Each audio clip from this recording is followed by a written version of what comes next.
They say true love is worth waiting for. She felt like he was somebody good for her and her son. But sometimes, when you think you've found true love, what's actually true becomes hard to distinguish. He had a past record. He had been incarcerated before. It didn't seem like she knew what she was getting into with this relationship. I think they were shooting towards the house.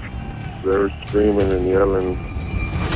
When the unthinkable happens, how far will you go to protect your man? Oh my God, this boy's dead. She was pretty adamant that she wasn't involved, and neither was her boyfriend.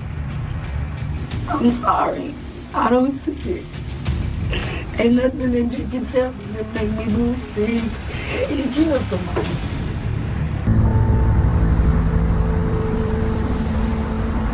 Friday, July 29th, 2011. It's a hot summer night in Victoria, Texas. We call ourselves the Crossroads. We're in between major cities, so we're kind of equidistant from Austin, Houston, San Antonio, Corpus Christi. As locals settle in for the night, Victoria Police Dispatch receives multiple concerned calls about a disturbance on Ash and Pine Streets. Victoria 911. Okay, I just called in. There's a big party over here in this my neighborhood. Now there's some kids fighting in this park. In the park? Yes. The cops haven't gotten here yet. It's getting crazy.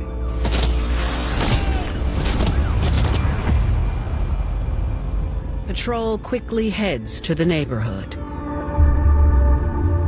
They make their way to an area where people are yelling and learn the fight started at a house party and ended up in the middle of the street. Officers learn which house on Ash Street was hosting the party, and that it's rented by two brothers. They went to the house where the party was being held. The individuals that were renting the house, Robert Gomez, Michael Gomez, did cooperate, and they did admit to the officers that they were having a party at the house. Michael tells officers that he throws parties a lot and announces them on social media. He would buy kegs of beer, and he would buy red Solo cups, and he would sell each cup for $20, all you can drink. There was no age limit. He didn't ask for ID or anything like that.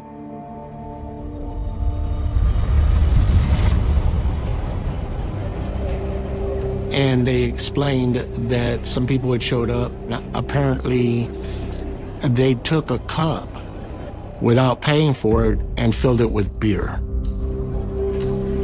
Michael says his sister saw them take the cup.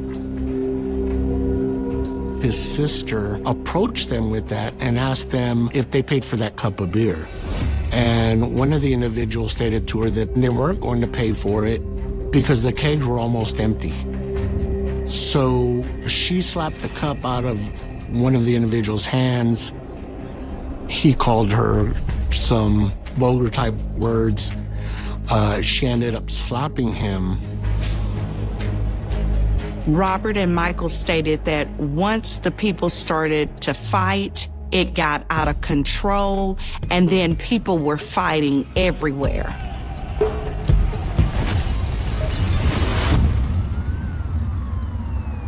When sirens filled the air, everyone involved vanished.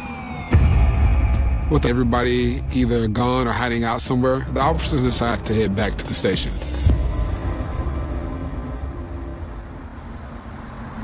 Then, as 3 a.m. rolls around, a flurry of urgent 911 calls come into the Victoria Police Department from the same neighborhood. There's some shooting out there. It's right on the side of our house. I live in the house and I heard it. Okay.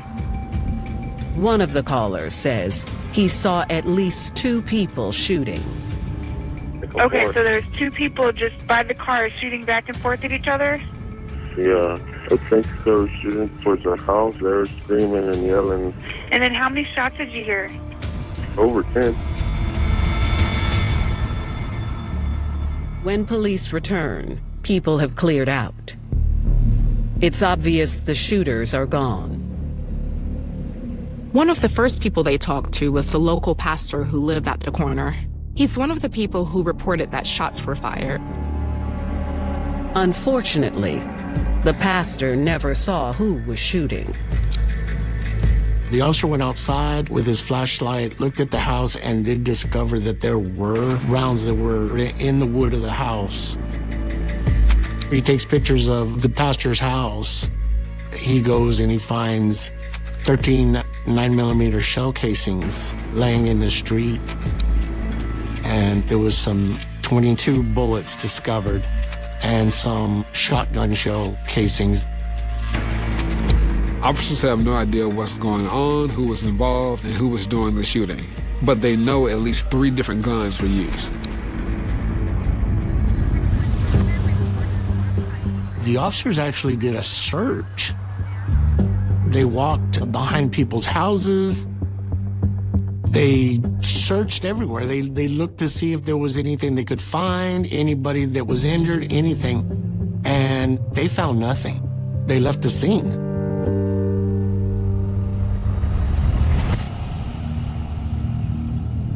Then, 6 hours later, around noon, a woman named Vivian Rivera calls Victoria Dispatch. She tells police that her 24-year-old fiancé, Daniel Davila, was missing. Vivian lets the police know that she last heard from Daniel between 2 a.m. and 3 a.m. and that he was going to a party, but Daniel never came home, and she's wondering what's going on.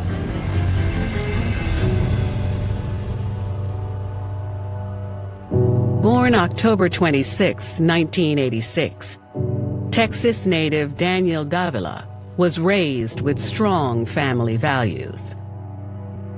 Daniel came from a loving, Christian, church-going family.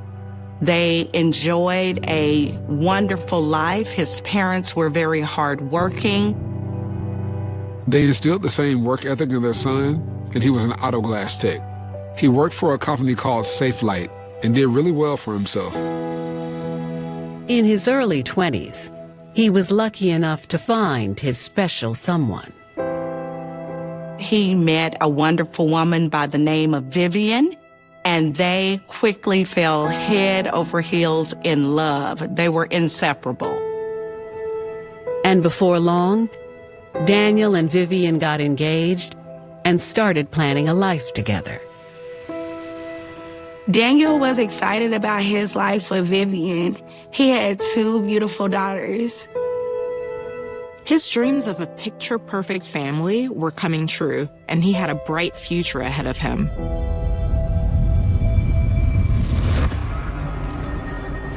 But now Daniel is missing, and Vivian is beside herself with worry. She said when she woke up and saw that he wasn't home, she tried to call Daniel, but he wasn't answering his phone. She had no idea where he was, so she wanted to report him missing. Vivian describes Daniel and says that he was last wearing a pink shirt, khaki shorts, and he has a tattoo on his arm that says Tatum. As police prepare to launch a missing persons investigation, they suddenly receive another distressed call. Victoria 911, where's your emergency? We got a man out here on the ground. In July 2011, after a massive fight occurred during a party that ended in gunshots being fired, Victoria, Texas police are now looking for missing 24-year-old Daniel Davila. His fiancée, Vivian Rivera, said that he never came home after going to that same party. Shortly after that, another 911 phone call came in, again from the local pastor's house. Victoria 911, where's your emergency? Yeah, we got a man out here on the ground. Okay, and what did he just like passed out or what? I don't know. You're not too sure? Okay. Oh my God, this boy's dead.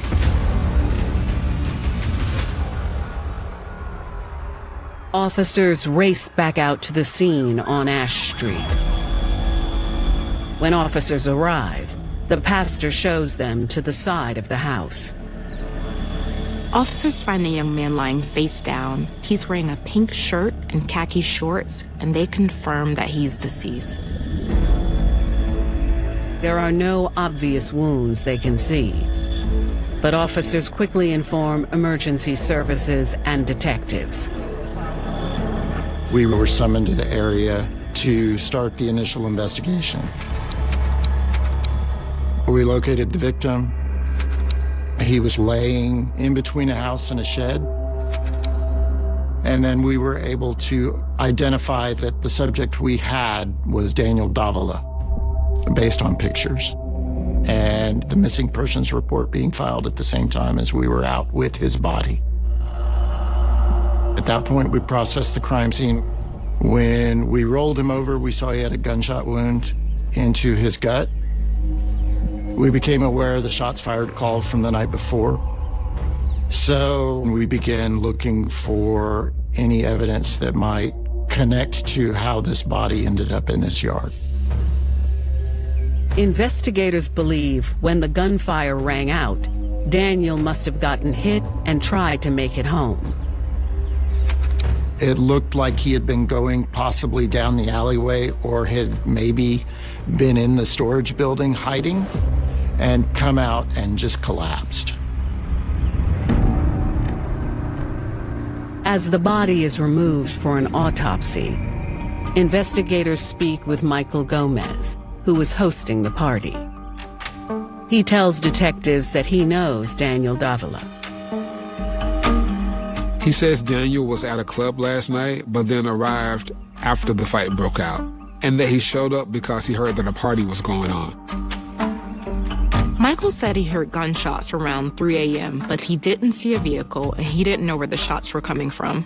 So he just ran into the house. So because Daniel Davila lived so close to them, they believed that Daniel had went home. So during that time, they were kind of in shock. As authorities find more residents who attended the party, new details emerge. There was one witness who saw an individual with a shotgun and about 3 other people getting into a silver car and leaving the scene. Another witness said she saw the fight happen, but she left around the same time everyone else did when she heard the police sirens. She also said afterwards she went to the local convenience store, and that's when she saw the same group of people there that were asked to leave the party. She said she recognized one of the guys from the group. She was in high school, so she identified Jeffrey Hill as being another student at one of the local schools. And so that was the first lead that law enforcement had. Within hours, police tracked down 17-year-old Jeff Hill. I made contact with Jeffrey Hill and brought him to the police station. He agreed to provide an interview. Jeff admits that he heard about the party on social media, and that when he arrived, that's when the fight broke out. He said that his friend, 19-year-old Josh McClure, started the fight. He explained to them about a confrontation that Josh got slapped, which kind of goes back to what Michael Gomez said about the beer drinking and the cups. When Josh started fighting, they started jumping him. They hit him with a beer bottle. So me and my other friend, we jumped in and tried to break it up. But like 2 or 3 grown men came out there, and then before you know it, a fight break out. Jeff claims that he and his friends were drastically outnumbered. Then police showed up. So everybody left. I left after the first fight. You weren't there with them when they started shooting? No. Sensing Jeff knows more, the investigator puts on the pressure. So there was shots that were fired. One of them hit a guy. But if you keep dancing around it and not telling me the truth, it's going to look real bad for you. Jeff takes some time and thinks about it, and then he starts to tell more. We got there and everything. Then the fight broke out. I was riding with them, but I didn't know they was gonna shoot. But you were with them when they shot. Mm-hmm. Who was shooting? Somebody dies, whether it's natural causes or, in this case, criminal. One of the hardest parts of the job is notifying their family who don't know yet. And you never know how people are going to react. A lot of times there's disbelief. I've had the door shut in my face because they don't want to accept what's going on. I've had people just fall down. It's one of the harder parts of the job because you have to tell them and there's nothing you can do to ease their pain. Homicide investigators in Victoria, Texas, are questioning 17-year-old Jeff Hill to find out who was shooting off guns after a fight on Ash Street that ended up killing Daniel Davila. Jeff states that it all started because of the fight that broke out involving his friend, Josh McClure. When they left the party after the confrontation, he says Josh McClure was really angry. He wanted to retaliate.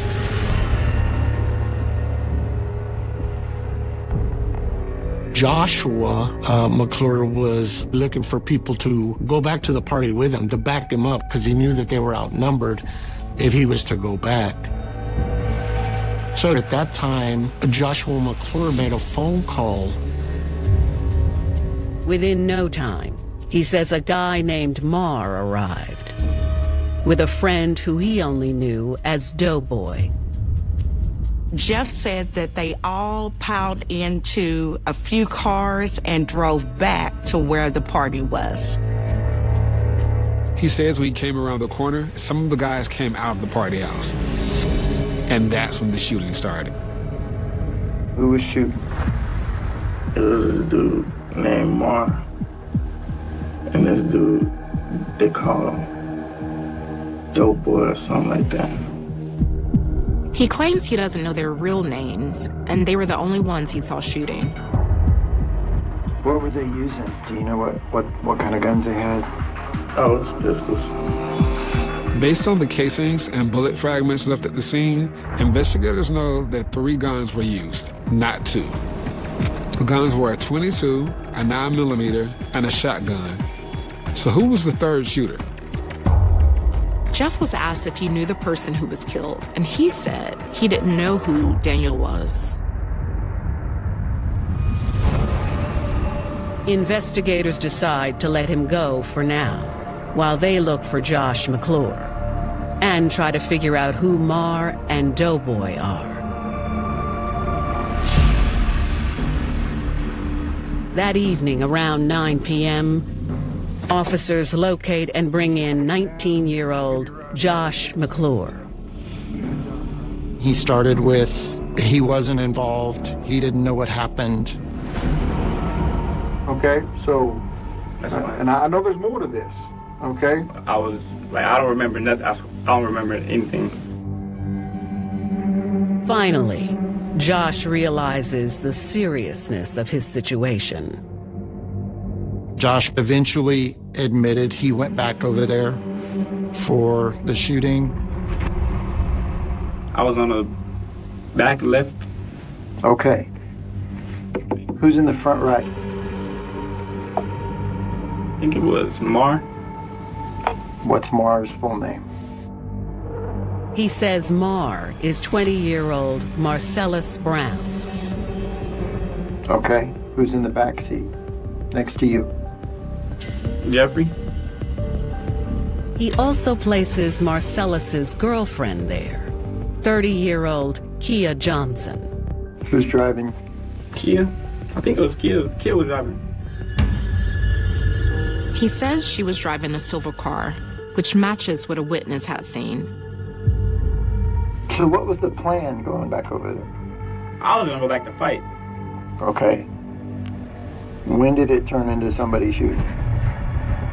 Josh said that when they pulled up to the party house, that a bunch of guys came out and started running towards them. Josh says that's when Marcellus pulled out his gun and started unloading on them.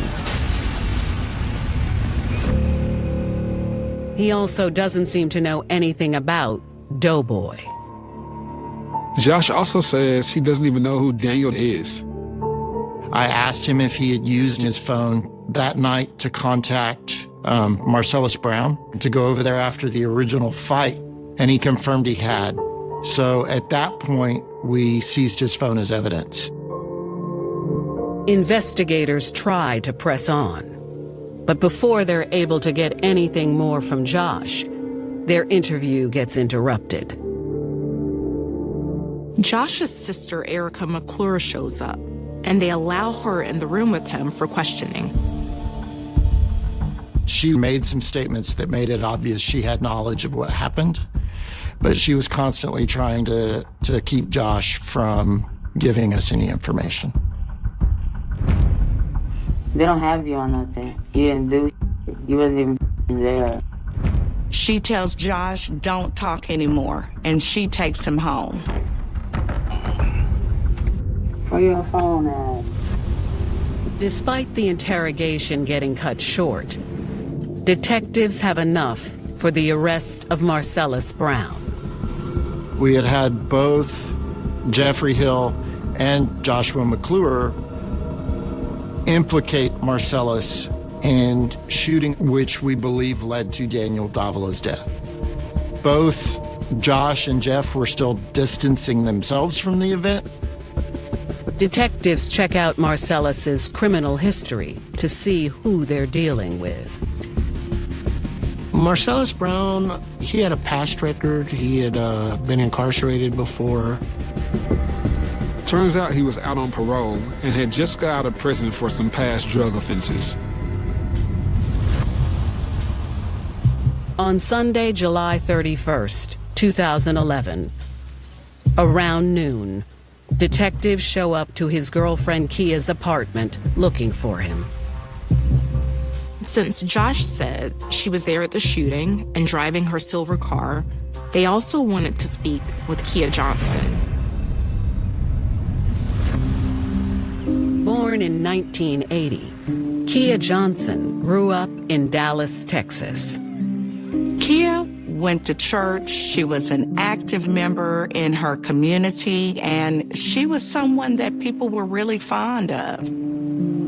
In high school, Kia met somebody, and everything was great until she found out she was pregnant in 1997. Kia soon found herself a single mom struggling to provide for her son.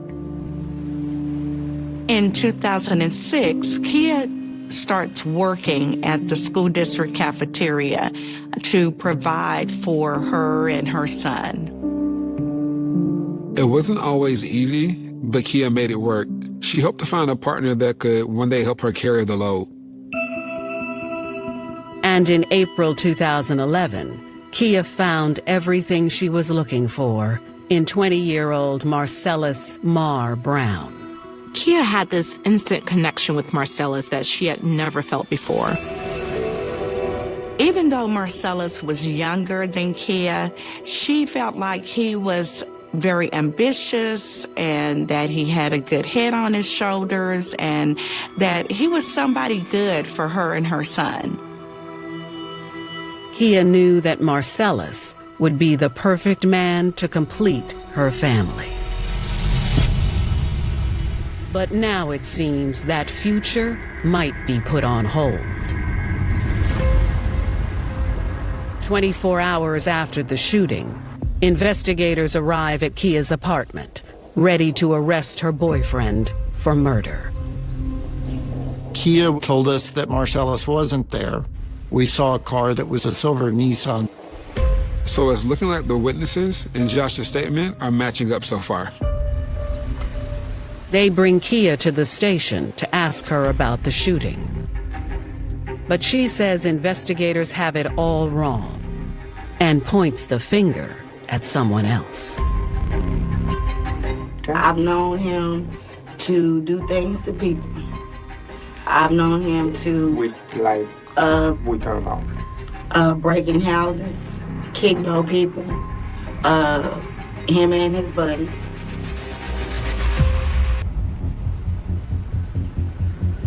Detectives in Victoria, Texas, have brought in Kia Johnson, who they believe is involved with several others in the murder of Daniel Davila, an innocent victim in a retaliation attack.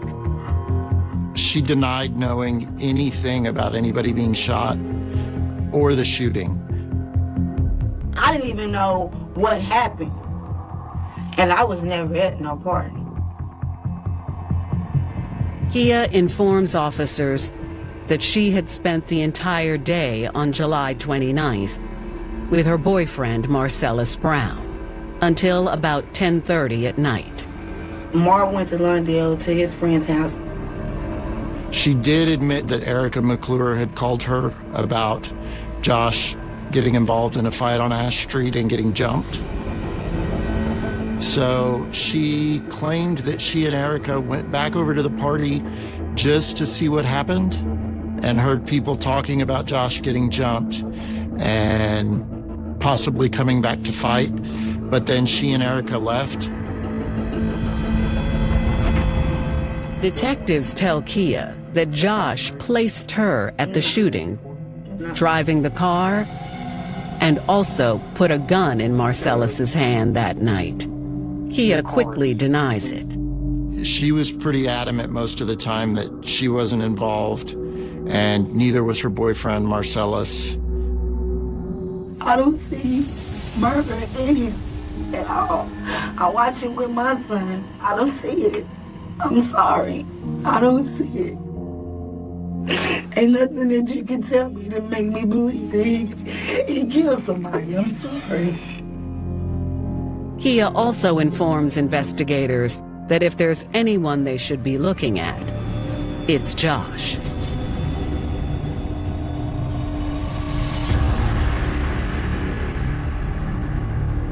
You think Josh did it? If you ask me, I've seen Josh in action. I've known him to do things to people. I've known him to With like, we talking about? breaking houses, kick door people, him and his buddies. That Jeff is one of them. According to her, Josh and his friends have a history of getting into trouble together, and now his sister Erica is coming in to clean up his mess. Kia says she thinks they're all trying to pin this on her and her boyfriend to save themselves. Detectives don't buy it. Her interview, I don't think, led to a lot other than it was obviously deceptive at that point. Then, detectives get an unexpected surprise. Marcellus Brown called and offered to come down for an interview. Brown said that when he was at his friend's house, that Josh McClure called him. Talking about he just got jumped and this and that. Dude. I'm like, what? What you mean you just got jumped?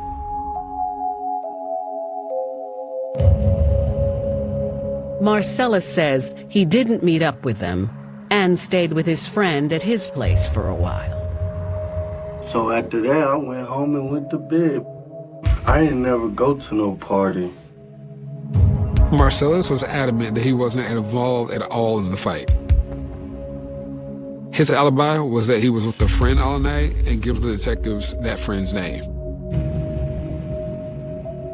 Unfortunately for him, when we went to confirm that with the friend claimed he hadn't been with them all that day. And so that kind of helped confirm that he wasn't telling the truth. You were in that car. I can place you in that car. Your girlfriend's driving the damn car. And the problem is, you're gonna put her in jail too. I'm telling you, I promise you I'm denying you were there. No, you're not.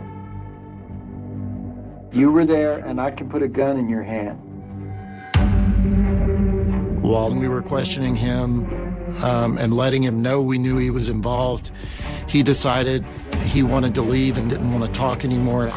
And that's the point at which we placed him under arrest for the murder. Detectives are confident they have their man.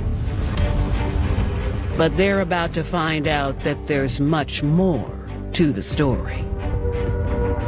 I haven't had a night of sleep, eat, or thought that I ain't thought about that man in the red shirt.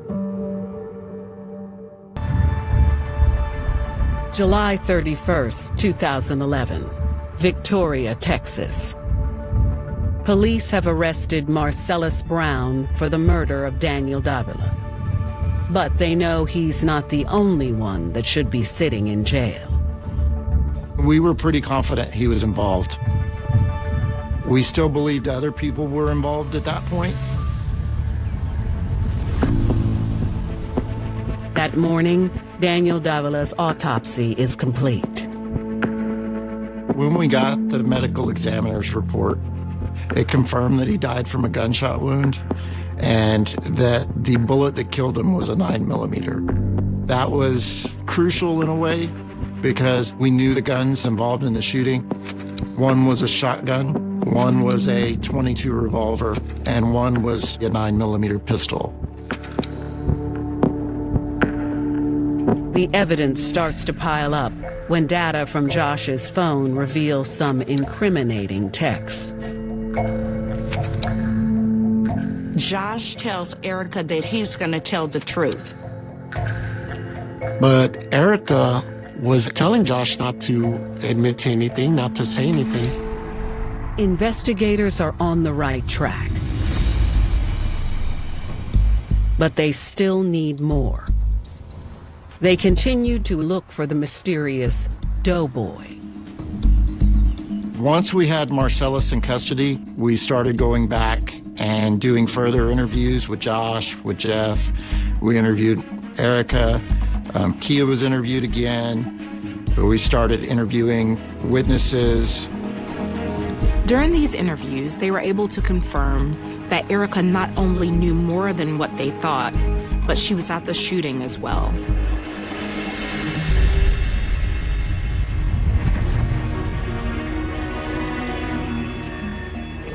The remaining friends all stick to their story and refuse to tell the whole truth. I don't think they had really planned any elaborate stories together because they gave such disparate statements. I think they were all just coming up with individual stories to try to cover their involvement. Even without their cooperation, on August 5th, 2011, detectives have enough to charge them all with engaging in organized criminal activity, discharge of a firearm, and murder.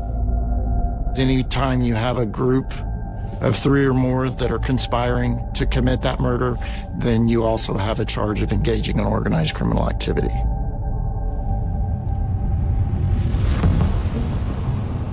After they are all arrested, detectives get word that Kia wants to talk. I had denied the first time because I was afraid. Okay. I ain't been able to eat. I haven't been able to sleep or think. Realizing how much trouble she was in, she finally admitted that she drove Erica, Josh, Jeff, and Marcellus to the party house and then back. She confirmed a lot of what we already knew had happened. Erica was, I think, as upset as Josh that he got hit with a beer bottle in the fight. Marcellus was the one that Josh was really looking to get to go help him. But Kia, being Marcellus's girlfriend, I guess jumped right in with it. She drove the car for them to go over there. So anyway, we went, and I guess they must have seen us when we came into the neighborhood. Because immediately everybody at the party starts running across Pine Street Park to go engage them. All I heard is from behind me, a big boom. And so I saw the guy kind of stagger, but he got up. She claims it was Jeff Hill and Josh McClure. When I heard that big boom, and I turned around, there was Josh with that thing in his hand. And he racked it back again and shot again. That's when Jeff shot past him. Both of them were kind of running together, but Jeffrey made sure that that guy didn't leave from that spot. Yet she still fails to incriminate her man. You keep leaving Marcel out of this? This is the one time where he was just actually at the wrong place at the wrong time. Kia says that Josh singled the guy out because he must have been the one that hit him with the beer bottle. You know what sucks about that? The guy wasn't even at the party when they were there. What? He wasn't even at the party. He didn't get in a fight. So he was an innocent bystander. This man's innocent. Investigators step out of the room for a while, and Kia begins to pray. Oh, Jesus. Forgive me, Lord Jesus.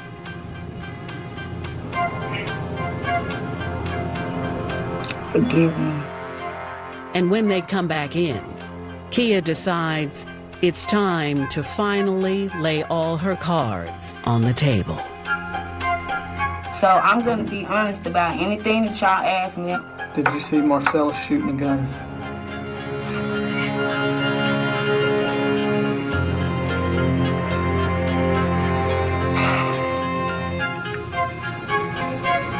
I did. Case was ultimately devastating because an innocent bystander who had nothing to do with the disagreement that happened has now lost his life. His daughters have to grow up without a father.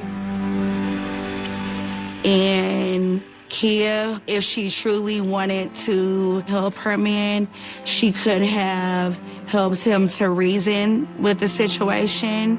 And this is just a sad case of when you use impulsive decision-making and you don't think through your decisions. Police have finally made 5 arrests in connection with the murder of Daniel Davila. Police have arrested Kia and her boyfriend Marcellus, Josh and Erica McClure, and Jeff Hill. They were charged with murder, engaging in organized criminal activity, and deadly conduct with a weapon. That's when Kia Johnson changes her story and turns on her boyfriend. Let me go on and get this out of my chest. Kia says after the fight, the group went to the convenience store. And then they all met up at her apartment. Marcellus was upset that Josh had gotten beaten up in the fight and hit with a bottle. And that's kind of where they hatched the plan to go back over there with guns. Kia actually provided him with the guns. Marcellus Brown told Kia to get them the guns that he had stashed at her house. So at that time, Kia Johnson gives a 9mm pistol to Marcellus Brown. She gives a .22 rifle to Jeffrey Hill, and she gives a shotgun to Joshua McClure. Did you see Marcellus shooting a gun? I did. I saw Marcellus shoot a gun. At that point, he even confirmed Marcellus had told her later that he was shooting the 9mm, which is the gun that fired the killing bullet. Authorities search for the guns, but they're never recovered. As for the mystery man, only known as Doughboy, detectives believe he doesn't exist. So we never identified Doughboy. When Jeff Hill was originally telling us who the people were in the car, he didn't want to place himself in the car because he didn't want to place himself as part of the shooting. So he needed somebody to fill his spot in the car, and I think that's why he brought up Doughboy. With Kia's statement tying everything together, prosecutors finally have everything they need for trial. So there were actually multiple trials because we had multiple suspects. In September 2012, more than a year after the killing of Daniel Davila, the first trial officially begins with Marcellus Brown. Jeff makes a deal with prosecutors and testifies against Marcellus. He testifies that he fired the .22, Marcellus fired the 9mm, and Josh fired the shotgun. Kia also testifies against her boyfriend and explains why she helped cover for him. Not only does she put the future of her child in jeopardy, she now puts her future in jeopardy, all because of a short-term relationship, not really even thinking about the impact that it would have. When the jury comes back with the verdict, it's a shock to everyone. The jury found him not guilty on murder. I think they were just having trouble deciding who held the actual gun that fired the killing shot. But they did convict him on engaging in organized criminal activity and in deadly conduct discharged firearm. With his prior felonies, Marcellus is given a hefty sentence of 60 years. He'll be eligible for parole after 30 years. Due to his cooperation, Jeffrey was given a plea bargain. He pleaded out to organized criminal activity and deadly conduct. Jeffrey Hill was given 8 years for each charge to run concurrently.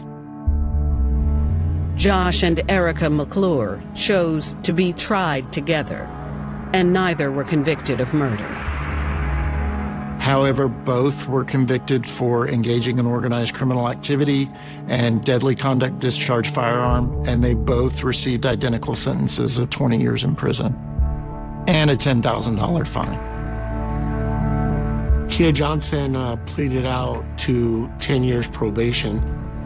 The reason for that is that Kia Johnson did cooperate with us and did tell us a lot about what had truly happened. Then, in 2015, a judge revoked her probation for assaulting a Dallas police officer. He then sentenced her to 30 years for the murder and 10 years for engaging in organized criminal activity. After everything was done, I do think justice was served.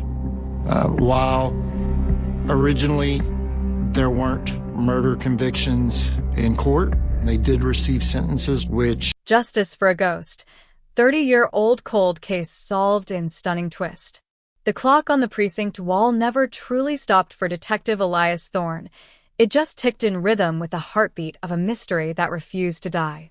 30 years ago, in the sleepy, sun-drenched town of Oakhaven, a young woman vanished into the dense, suffocating woods that bordered the community, leaving behind only a single silk ribbon caught on a jagged briar and a silence that would scream for 3 decades. The case was a ghost story before the ink on the initial report was even dry, a cold case that mocked the badge and the brilliance of every investigator who dared to tread the path of her final known footsteps. The woods didn't talk. The witnesses were ghosts of their former selves, and the trail, if it had ever existed, had been washed away by the relentless passage of time and the indifference of the elements. It was a perfect crime, or so it seemed, until a routine archival audit, a process designed to be a bureaucratic formality, unlocked a digital cache that had been buried in a mislabeled drive since 1996. This was the spark that ignited the powder keg of a long-dormant investigation, pulling the threads of a narrative so twisted, so deeply embedded in the hierarchy of the town, that the resolution didn't just solve a murder, it brought the entire community to its knees. We are talking about a revelation so stunning, a twist so surgically precise, that it turned the town's heroes into suspects and the victim's memory into a weapon of absolute truth. As the sirens began to wail through the streets, tearing through the thin veil of Oak Haven's manufactured serenity, the people standing on their porches knew that the world they had curated for 30 years was about to be burned to the ground. The ghost had finally spoken, not from beyond the grave, but from the cold, hard, unblinking data of a forgotten secret that had been hiding in plain sight, protected by the very people who had sworn an oath to find justice. The air in the Oak Haven forest that night was thick with a scent of damp earth and pine, a heavy, oppressive atmosphere that seemed to swallow the light of the search party's lanterns. The victim, Sarah Jenkins, was 22, a bright-eyed artist whose canvas was the world, until that world narrowed to the claustrophobic confines of those deep, unforgiving woods. When the search teams moved through the undergrowth, they were looking for a person, but they found only the absence of one, a terrifying, hollow space where a life should have been. The investigation that followed was a masterclass in frustration, a frantic, disorganized scramble that mirrored the panicked pulse of a town suddenly confronted with the reality of its own vulnerability. Every neighbor was a suspect, every secret was a potential clue, and yet, the deeper the detectives dug, the more the earth seemed to pull away, leaving them with nothing but rumors and the haunting memory of a woman who had simply stepped into the shadows. The community became a pressure cooker, the walls of the small town closing in as the suspect list grew, shrank, and then vanished, leaving the case to drift into the realm of the unsolvable. They looked at the local drifters, the jilted lovers, the eccentric loners, never once glancing at the polished, respectable pillars of their own social order who held the keys to the town's most guarded rooms. The file became a tombstone, a silent monument to failure, its pages slowly turning yellow, the faces in the photos aging from vibrant youth to a static, monochromatic blur. Decades of dead ends created a unique kind of erosion in Oak Haven. The tragedy became a myth, a bedtime story told to keep children away from the Treeline, a dark secret that the town chose to forget rather than confront. The investigators who had devoted their careers to the hunt, like Thorne, lived with the ghost of Sarah Jenkins in the back of their minds, a phantom presence that nagged at their conscience, a reminder of the one who didn't come home. They kept the notes, they revisited the scene, they obsessed over the minor, discarded details, a scrap of fabric, a whisper of a lead, a shadow in a photograph, but the silence of the woods remained absolute. The mystery was a parasite that lived off the town's collective denial, a festering wound that no amount of time could truly heal. It was a case of institutional amnesia, where the desire for peace outweighed the need for justice, and where the truth was considered too high a price to pay for the stability of a town that desperately needed to believe it was safe. But truth, when suppressed, only gains intensity, waiting for the singular, violent rupture that will force it into the open, a process that began in the most mundane, unpromising way imaginable, a file cabinet, a mislabeled disc, and a detective who is tired of being defeated by the ghost of a 30-year-old crime. The audit was supposed to be a standard review of the department's cold storage protocols, a way to clear out the digital clutter before moving to a cloud-based architecture. Thorne, working with a team of fresh-faced, technologically inclined analysts, was systematically checking the directory paths of legacy servers that had been offline since the early 90s. It was the kind of tedious, soul-sapping labor that drives investigators to drink until they clicked on a file path that shouldn't have existed.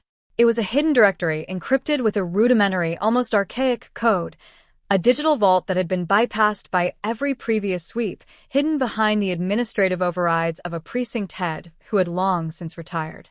When the analyst hit the key, the screen flooded with digitized crime scene photographs, audio recordings, and a manifest of evidence that had supposedly been lost or never collected. The room fell into an eerie, suffocating silence. Here was the truth, staring back at them from the cold glare of a monitor, a treasure trove of information that had been stolen from the original investigation. It wasn't just evidence. It was a roadmap to a cover-up so elaborate, so devious, that it could only have been engineered by someone who knew exactly how to dismantle a police investigation from the inside out. The ghost had finally opened the door, and the light that spilled out was going to incinerate everything in its path. The forensic team, now operating under a level of intensity that made the original investigation look like a parlor game, worked through the nights, cross-referencing the secret cache against the public records of Oakhaven. Every name in the file was a potential point of infection, every document a thread in a tapestry of deceit that stretched from the precinct floor to the town's highest political offices. The revelations were instantaneous and jarring. There were interviews with witnesses who had been told to go home, forensic reports that had been altered, and physical evidence that had been systematically mismanaged to point the blame away from the primary suspect. The killer hadn't just gotten away with it. They had been protected, facilitated, and even mentored by the very system that was supposed to capture them. The stun level of the discovery was palpable. The detectives weren't just pursuing a murderer. They were pursuing a rot that had infiltrated the entire town's power structure. The suspect wasn't a shadow. He was a legacy of the town, a man protected by a brotherhood that viewed justice as a negotiable commodity rather than an immutable law. The shock didn't just rock the suburb. It sent tremors through the entire legal landscape of the state, as the realization set in that the Oakhaven ghost hadn't been haunting the town, he had been running it. As the detectives, operating with the stealth of a special operations unit, began to move on the targets identified in the digital vault, the town of Oakhaven found itself in the eye of a gathering storm. They didn't announce the warrants. They executed them with a precision that bordered on the clinical, hitting multiple locations simultaneously to prevent the erasure of further evidence. The primary suspect, now a man in his 60s who had held the position of town council president, was taken from his home during a gala event, let out in cuffs while the town's elite stood in horrified, paralyzing silence. The optics were incendiary. The man who had been the face of their community, the man who had laid the wreaths for Sarah Jenkins' memorial every year, was the one who had extinguished her life. The community's collapse was immediate. The veneer of respectability that had defined their existence for 3 decades vanished, leaving them exposed to a reality that was raw, ugly, and undeniably true. The rumors became headlines, the headlines became indictments, and the indictments became the final, crushing blow to the identity of Oakhaven. It wasn't just that a crime had been solved. It was the realization that the town's moral compass had been shattered, its history rewritten by the revelation that their quiet life had been built on the foundation of a stolen life and a buried, bloody secret. The interrogation room, where the council president sat, became the site of a profound, existential struggle. He didn't break with a confession. He broke with a cold, terrifying admission that the crime had been a test, a brutal exercise in power that had proven he was untouchable. He spoke of the night of the disappearance with the chilling indifference of a man describing a hunting trip, his words dripping with the arrogance of someone who had spent his life convinced that his status was a divine mandate. The detectives didn't need to press him. The evidence they had salvaged from the digital vault was enough to bury him, and the arrogance of his confession only guaranteed that the trial would be a summary execution of his public persona. He was a man who had lived in the comfort of a lie for so long that the truth was the only thing that felt alien, and in his attempt to defend his actions, he only served to deepen the horror of the realization. He had taken Sarah Jenkins not because he had to, but because he could, and he had silenced the town not because he was afraid, but because he was bored. It was a revelation that transcended the brutality of the murder, highlighting a pathology of entitlement that had successfully colonized the entire town's sense of self. The trial, held in a neighboring county to avoid the taint of local influence, was a courtroom drama that pulled the veil completely away from the Oakhaven case. The prosecution's opening statement was a searing indictment of not just the killer, but the entire culture of silence that had enabled him. They brought forward witness after witness. People who had seen the corruption, people who had been threatened, people who had been forced to bury their own conscience to survive in the town's suffocating atmosphere. The courtroom was a stage where the 30-year-old mystery was laid out, piece by agonizing piece, for the entire world to see. The victim's family, sitting in the front row, became the silent, harrowing focal point of the proceedings, their faces a map of the grief that had been forced to wait 3 decades for a name, a cause, and a face. It wasn't just a murder trial. It was an exorcism, a process of purging the town of the evil that had resided in its core. The public, watching the coverage from afar, were united in their disgust, the case becoming a national sensation that pushed the boundaries of the true crime genre, a story that was too horrific to believe, but too true to ignore. In Oakhaven, the reaction was a complex, volatile mix of anger, shame, and a desperate, clawing need to rebuild. The town had lost its soul, and the process of regaining it was not going to be a matter of days or months, but of years, perhaps decades. The school board, the council, the local charities, everything was torn down and rebuilt from the ground up as the town attempted to purge the influence of the man who had been its shadow leader for 30 years. They were trying to build a future on the ruins of their own history, a process that was hindered by the constant, lingering shadow of the 1992 case. Every park, every building, every street corner was now tainted by the memory of what had happened, a psychological overlay that made it impossible for them to move on without constantly looking over their shoulders.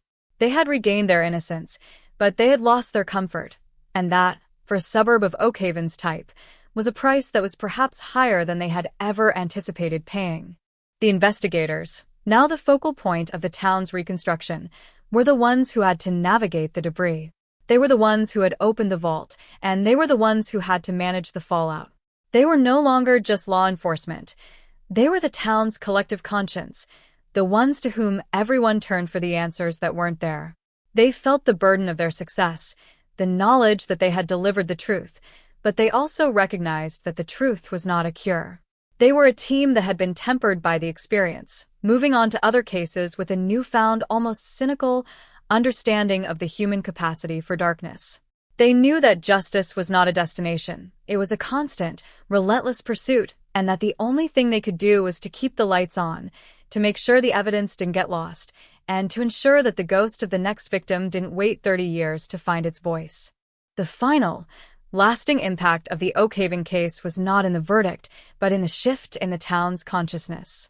They had faced their worst nightmare, they had recognized the enemy in their midst, and they had, at great cost, found their way back to a baseline of honesty. Sarah Jenkins, who had been a ghost for so long, was finally anchored in the truth, her memory reclaimed, her life honored, and her name restored to the history of the town, not as a tragedy, but as a catalyst for a more robust, honest, and vigilant community. The ghost had been put to rest, but the impact of her story would resonate through the generations, a reminder of the fragility of the human life and the persistent, unyielding nature of the truth. As the town of Oakhaven continued to move forward, it did so with the awareness that the woods around them were still deep and dark, but they were no longer walking through them alone, and they were no longer afraid to look directly at the shadows. The cold case was closed, the ghost was silent, and the Oakhaven mystery was over, but the story was one that would stay with them, a defining element of their existence, a reminder that no matter how deep the burial, no matter how long the wait, the truth is always there, waiting to be unearthed, waiting to be heard, and waiting to be seen. The revelation that the killer was not a faceless drifter, but a man deeply integrated into the marrow of Oakhaven's social architecture, acted like a catastrophic structural failure on the town's psyche. For 30 years, the suburban dream had been predicated on the unspoken belief that Oakhaven was a sanctuary, a place insulated from the chaotic, violent currents of the outside world. The confession of the town council president, a man who had presided over the very memorial services that were supposed to honor Sarah Jenkins, turned that belief into a weapon that now pointed at every resident's chest. The shockwaves were immediate and visceral. Neighbors who had shared fences, lawnmowers, and intimate family secrets for decades found themselves casting sidelong, predatory glances at one another, wondering what other masks might be worn by the people they thought they knew. The arrest had not merely removed a killer, it had dismantled the social infrastructure of trust. When a community spends over 3 decades projecting its fears onto an imagined boogeyman, the sudden introduction of a neighbor-turned-monster acts as a powerful solvent, eating away at the very bonds that define a small town.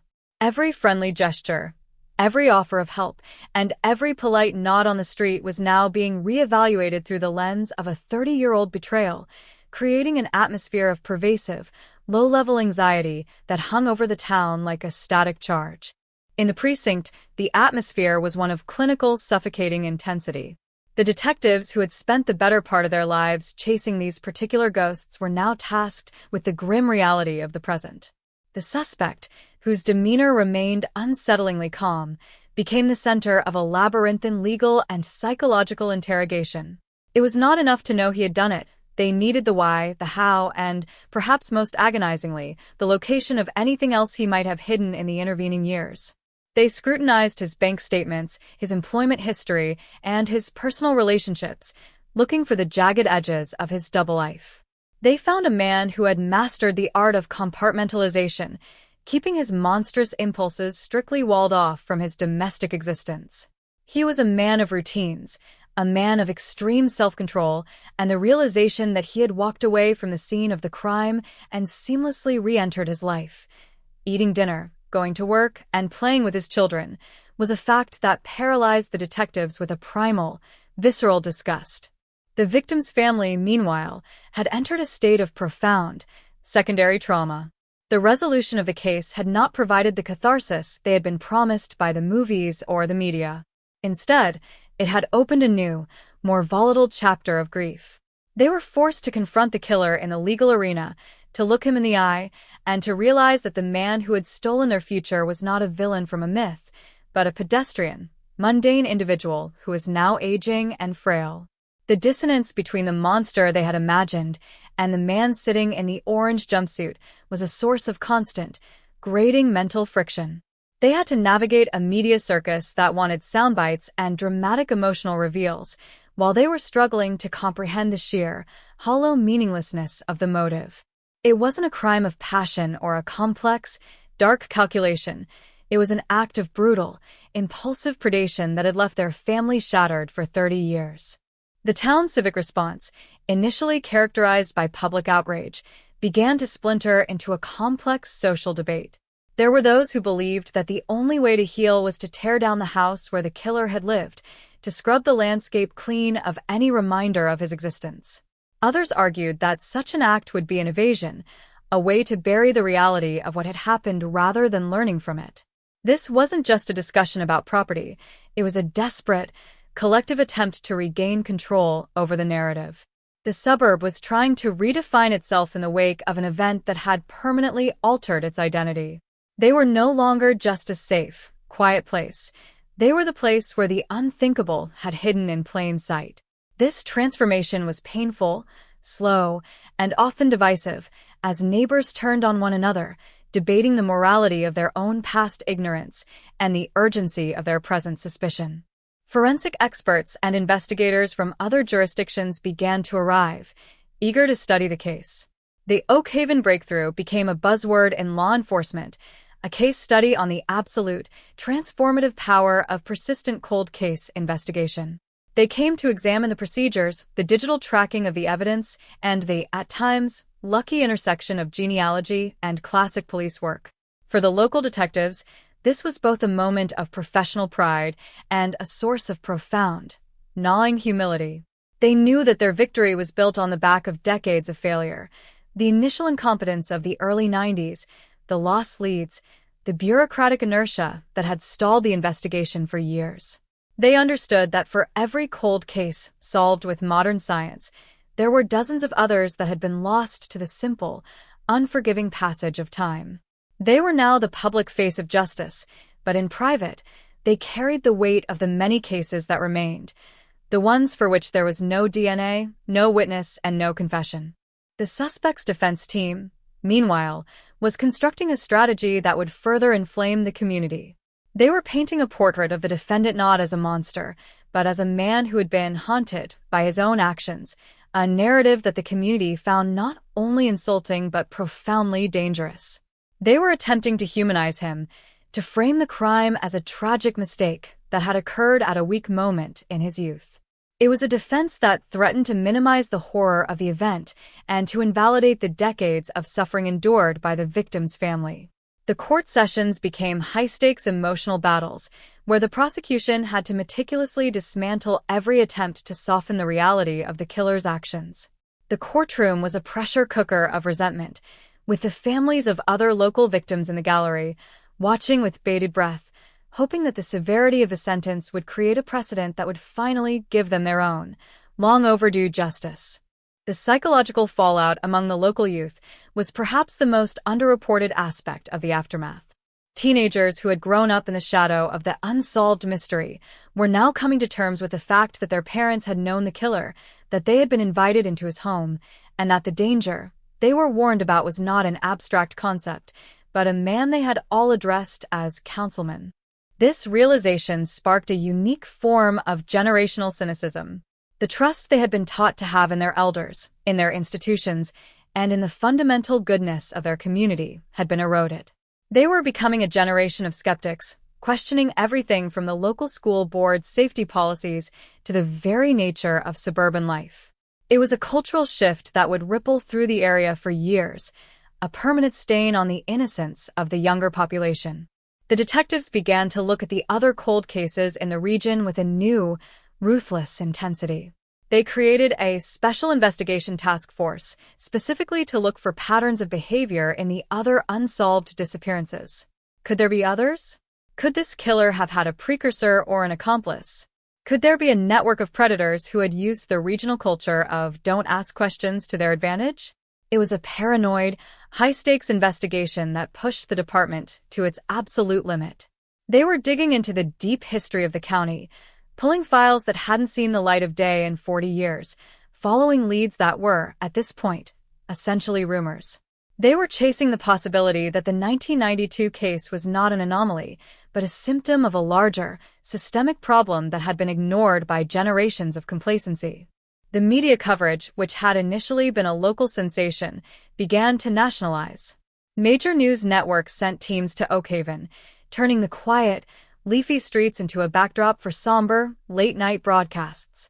The suburb became a symbol for the entire country's fears, a visual representation of the idea that nowhere, no matter how affluent or how normal, was safe. The residents felt like they were living under a microscope, their grief, their anger, and their shame being broadcast to millions of viewers who had no understanding of the town's reality. It created a sense of siege, where the community closed ranks against the outside world, yet at the same time was unable to look inward at the wreckage of their own social bonds. They were a community divided, trapped between the need to process their pain and the desire to escape the unwanted public scrutiny. The investigation's final, and perhaps most significant, realization was the role of the silent witnesses. They weren't just the people who had heard something. They were the people who had seen things, felt things, and worried things, and had said absolutely nothing. They were the neighbors who had seen the killer's aggressive behavior, the coworkers who had heard his derogatory remarks, the casual acquaintances who had witnessed his periods of unexplained volatility. They were the ones who had remained silent, not because they wanted to protect a killer, but because they didn't want to get involved, didn't want to cause trouble, and didn't want to be the one to start a rumor that might turn out to be false. Their collective silence was the most powerful tool the killer had possessed. It was a chilling, systemic failure of human courage that the detectives struggled to comprehend. They weren't just prosecuting a criminal. They were, in a sense, interrogating the culture of silence that had allowed the crime to thrive. As the detectives worked through the final stages of the administrative closure, they felt a sense of profound, quiet empathy for the victim's surviving family. They had, in a sense, been the forgotten participants in the trial. They had been treated as secondary characters in a legal drama that was fundamentally about their own irreparable loss. The investigators began to take a more active role in advocating for their needs, ensuring that they were connected with resources that went beyond the immediate, superficial support of the legal process.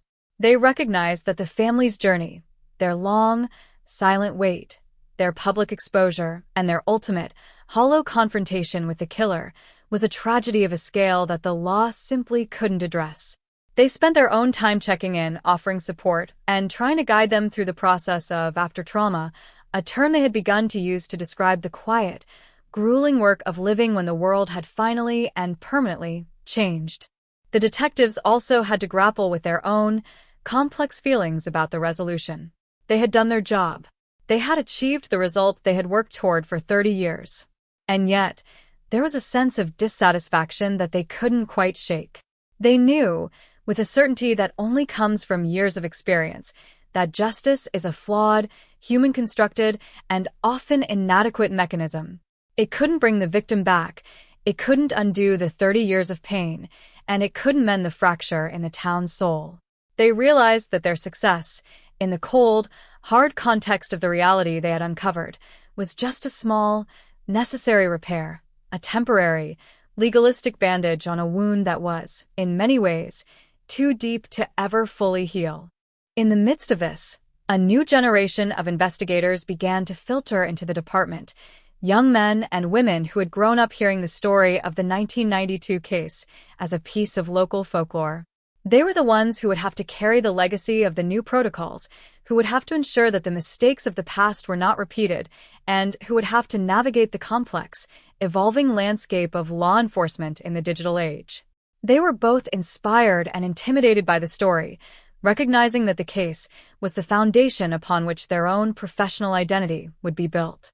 They represented the future, a way for the town to move forward, while still, in a necessary and meaningful way, honoring the past. The town's architecture of memory, the way it chose to remember, or to forget, became a point of subtle, social negotiation. Some wanted to tear down the old structures, to build something new, and to move on, essentially trying to reset the town's history. Others argued for the importance of keeping the memory alive, of creating a permanent space for the victim, and of acknowledging the tragedy as a foundational part of their story. This tension between the desire for closure and the obligation to remember manifested in the way the town celebrated its festivals, the way it marked the anniversaries, and the way it understood its own identity. It was a complex, ongoing conversation that was helping to define the town's future. The killer, now serving his life sentence, became a complete non-entity in the town's consciousness. There was no more talk of his name, no more speculation about his motives, and no more discussion of his character.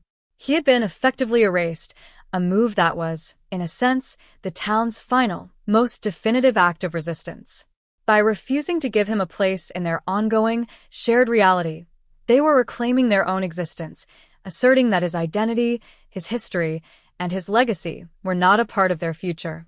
He was a piece of garbage that had been disposed of, and the town was, in its own, quiet and meaningful way, moving on, even while acknowledging the scars that he had left behind. The detectives, as they prepared for their final retirement, reflected on the nature of their work, on the hours, the years, and the decades they had invested, and on the meaning of it all. They had, in a sense, sacrificed their own, private and personal lives to the pursuit of the truth, and they had, in the end, realized that the pursuit was its own reward. They had been the stewards of the truth, the guardians of the evidence, and the champions of the victim, and they knew, in their own, final and quiet way, that the work they had done was worth it. They had, at the very least, ensured that the truth had been found, and in doing so, they had provided a measure of peace to the people who had been the most affected.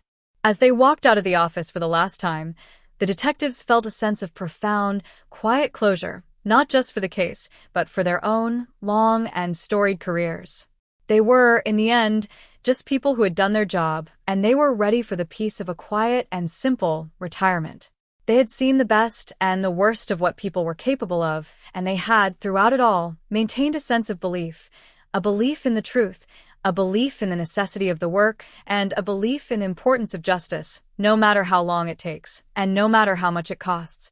The 1992 disappearance and its subsequent 30-year and finally resolved cold case will continue to be a part of the history of the town, a story that will be told, studied, and remembered for as long as the town exists. It is a story of darkness, of light, of despair, and of hope. It is a story of the human condition, and it is a story that will continue to guide the residents as they move forward, as they learn from the past, and as they build their future in the quiet, expansive, and enduring plains of the region.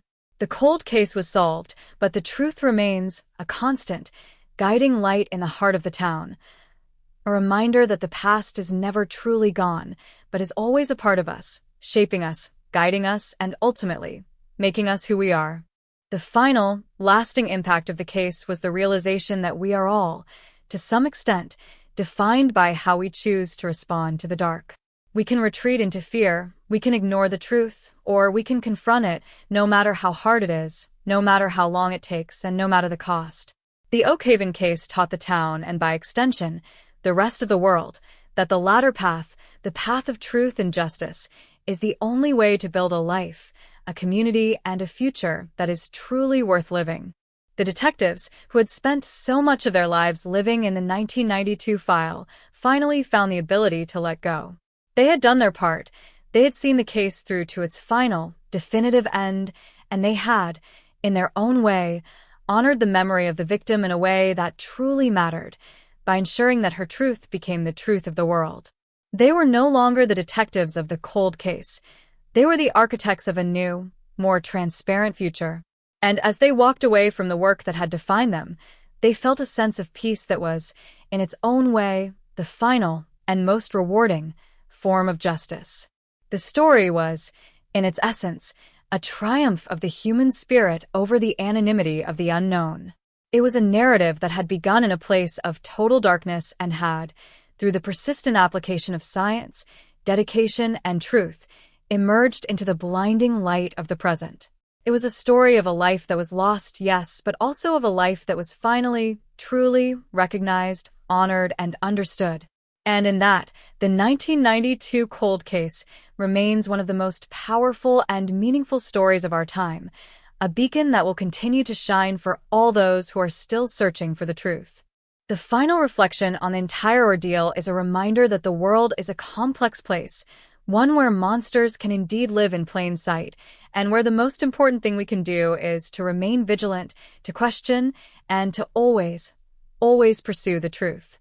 The 1992 case was a singular moment in time, but its lessons are universal, and they will continue to be relevant as long as there are those of us who believe in the importance of justice, the power of science, and the enduring strength of the truth to eventually and inevitably set things right.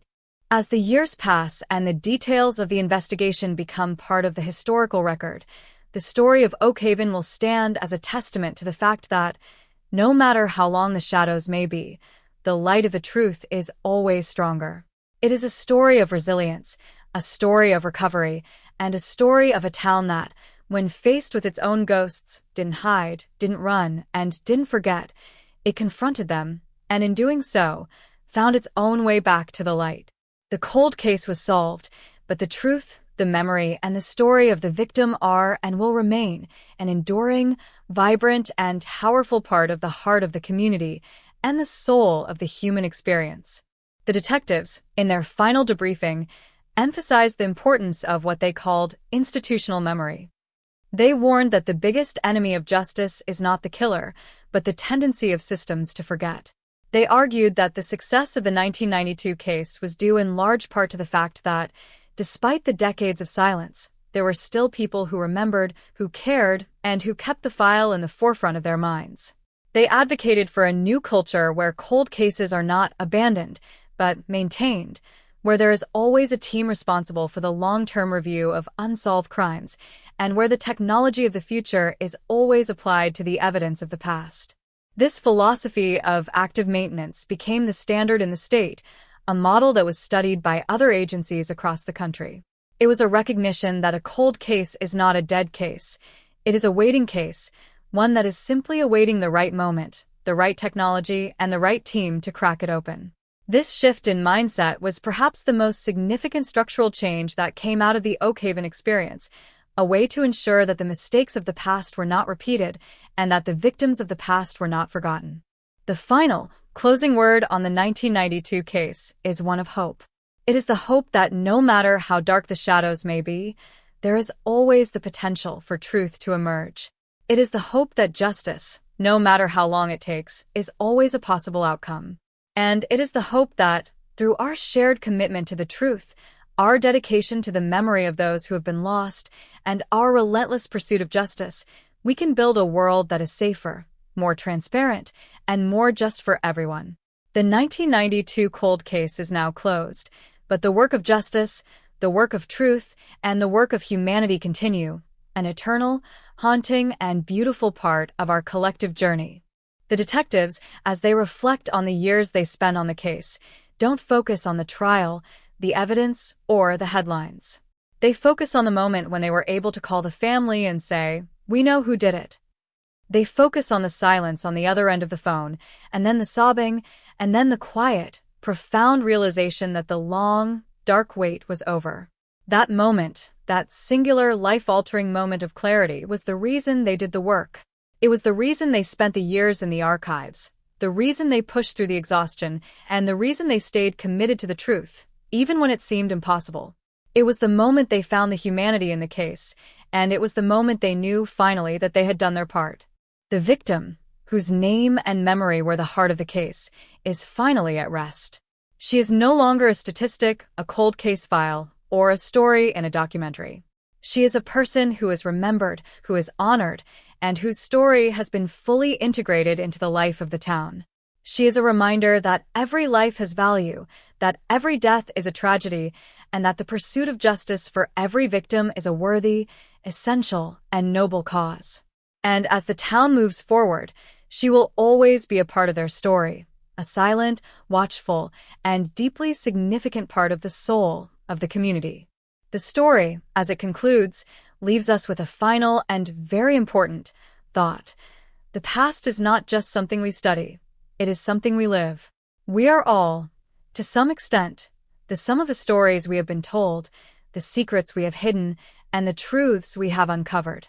And as we continue to move forward, to learn, and to grow, we do so with the knowledge that our actions matter, that our search for justice is a noble, necessary, and enduring pursuit, and that the truth, no matter how long it takes, will always, eventually, come into the light. The cold case was solved, but the story of the 1992 investigation, the story of the town of Oakhaven, and the story of the pursuit of the truth are eternal, and they will continue to serve as a beacon for all of us, for as long as we continue to seek the light. The final debriefing was not a celebration, but a quiet, solemn moment of reflection. The team sat in the small, sterile room where they had spent so many hours, and they looked at the empty files, the cleared desks, and the quiet, empty hall. They had done everything they could. They had solved the mystery, they had brought the truth into the light, and they had honored the memory of the victim. They were ready for whatever came next, knowing that they had played their part in the long, complex, and beautiful tapestry of justice. And as they walked out into the cool, evening air, they felt, for the first time in a long time, the weight of the years lifting from their shoulders, replaced by a deep, profound sense of peace. The story of the 1992 cold case will always be a part of the history of our time, a testament to the power of the truth and the persistence of justice. It is a story that reminds us that we are all, in our own way, a part of a larger story, a story that is constantly unfolding, constantly evolving, and constantly revealing the truth of our existence. And as we continue to live our lives, to seek the truth, and to build our own stories, we do so with the knowledge that our actions matter, that our search for justice is a noble, necessary, and enduring pursuit, and that the truth, no matter how long it takes, will always, eventually, come into the light. The final, enduring takeaway from the case is the importance of never, ever giving up. No matter how much time passes, no matter how cold the trail gets, and no matter how many times the system fails, there is always the potential for the truth to emerge.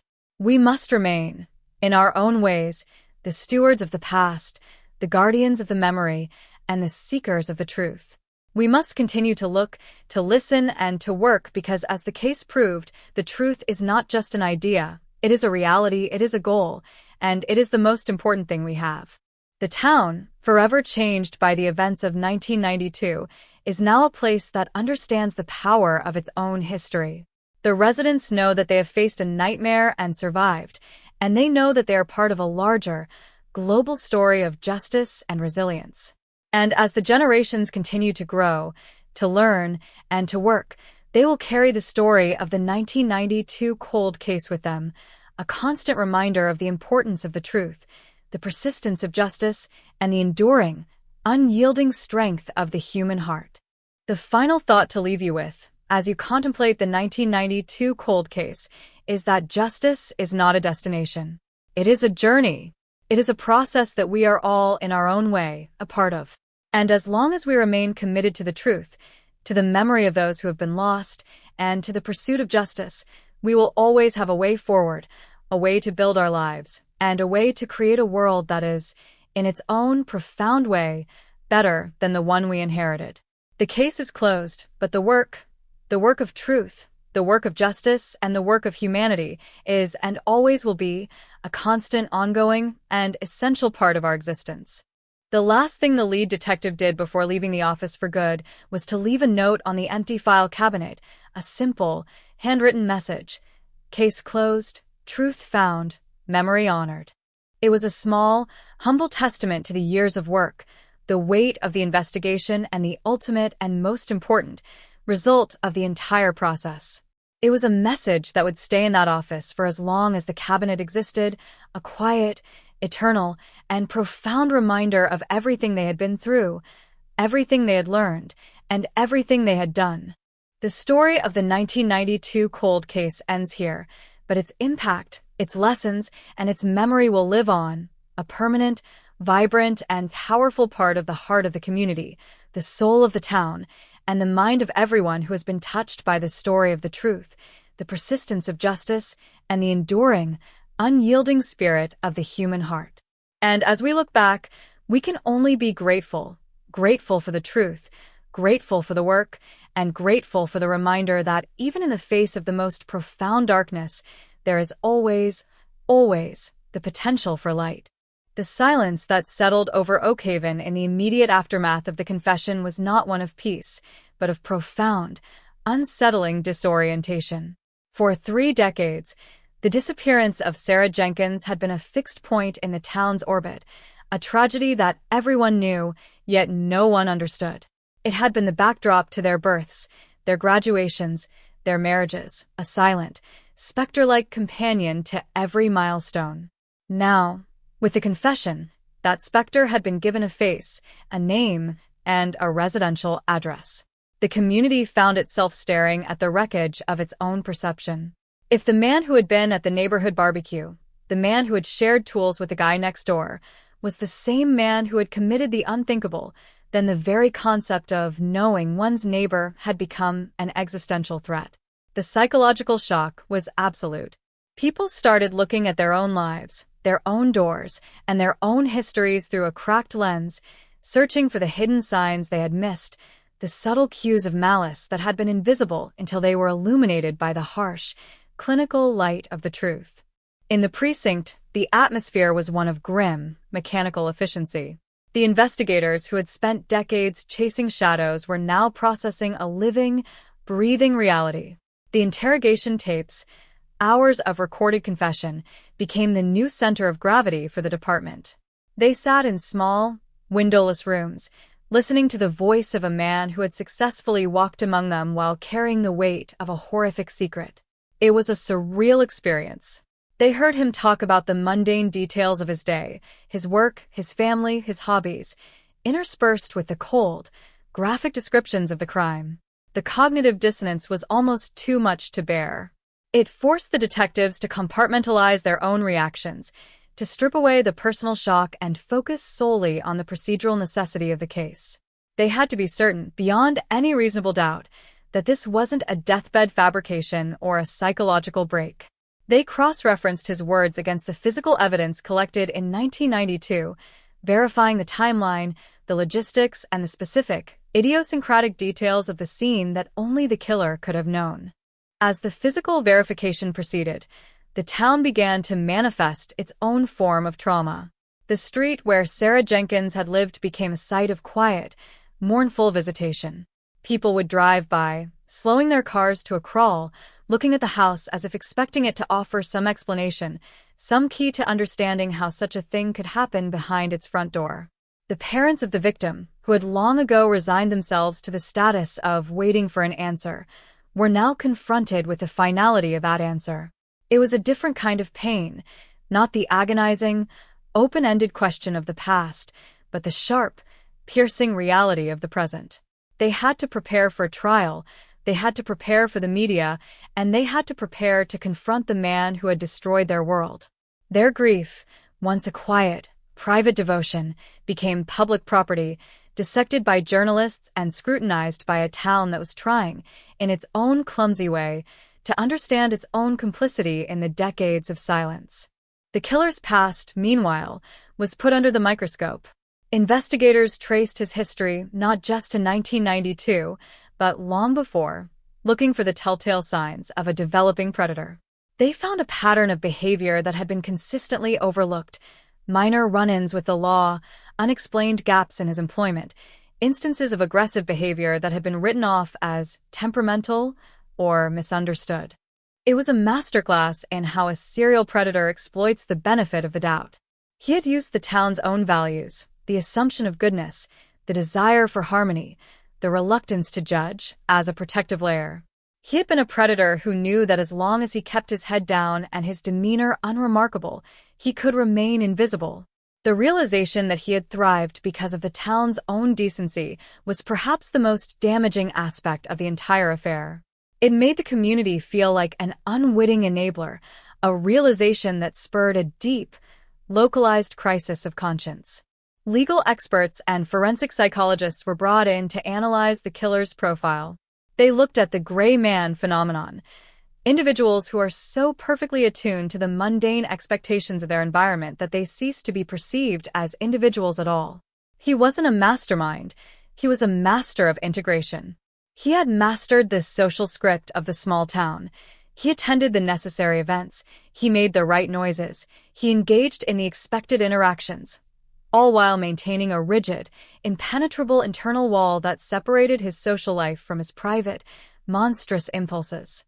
This psychological profile was terrifying because it suggested that such individuals weren't necessarily recognizable by their behavior, but by the sheer absence of it. He was a vacuum that had been mistaken for a person. The investigators, having spent so much time looking for a monster, realized that the most dangerous individuals are often the ones who offer nothing to look at. The trial itself was a theater of the absurd. The courtroom was filled with residents who had once shared meals and conversations with the defendant, their faces twisted with a mix of betrayal and morbid curiosity. The prosecution's case was methodical, building a foundation not just on the confession, but on the accumulated evidence that had sat in cold storage for 30 years.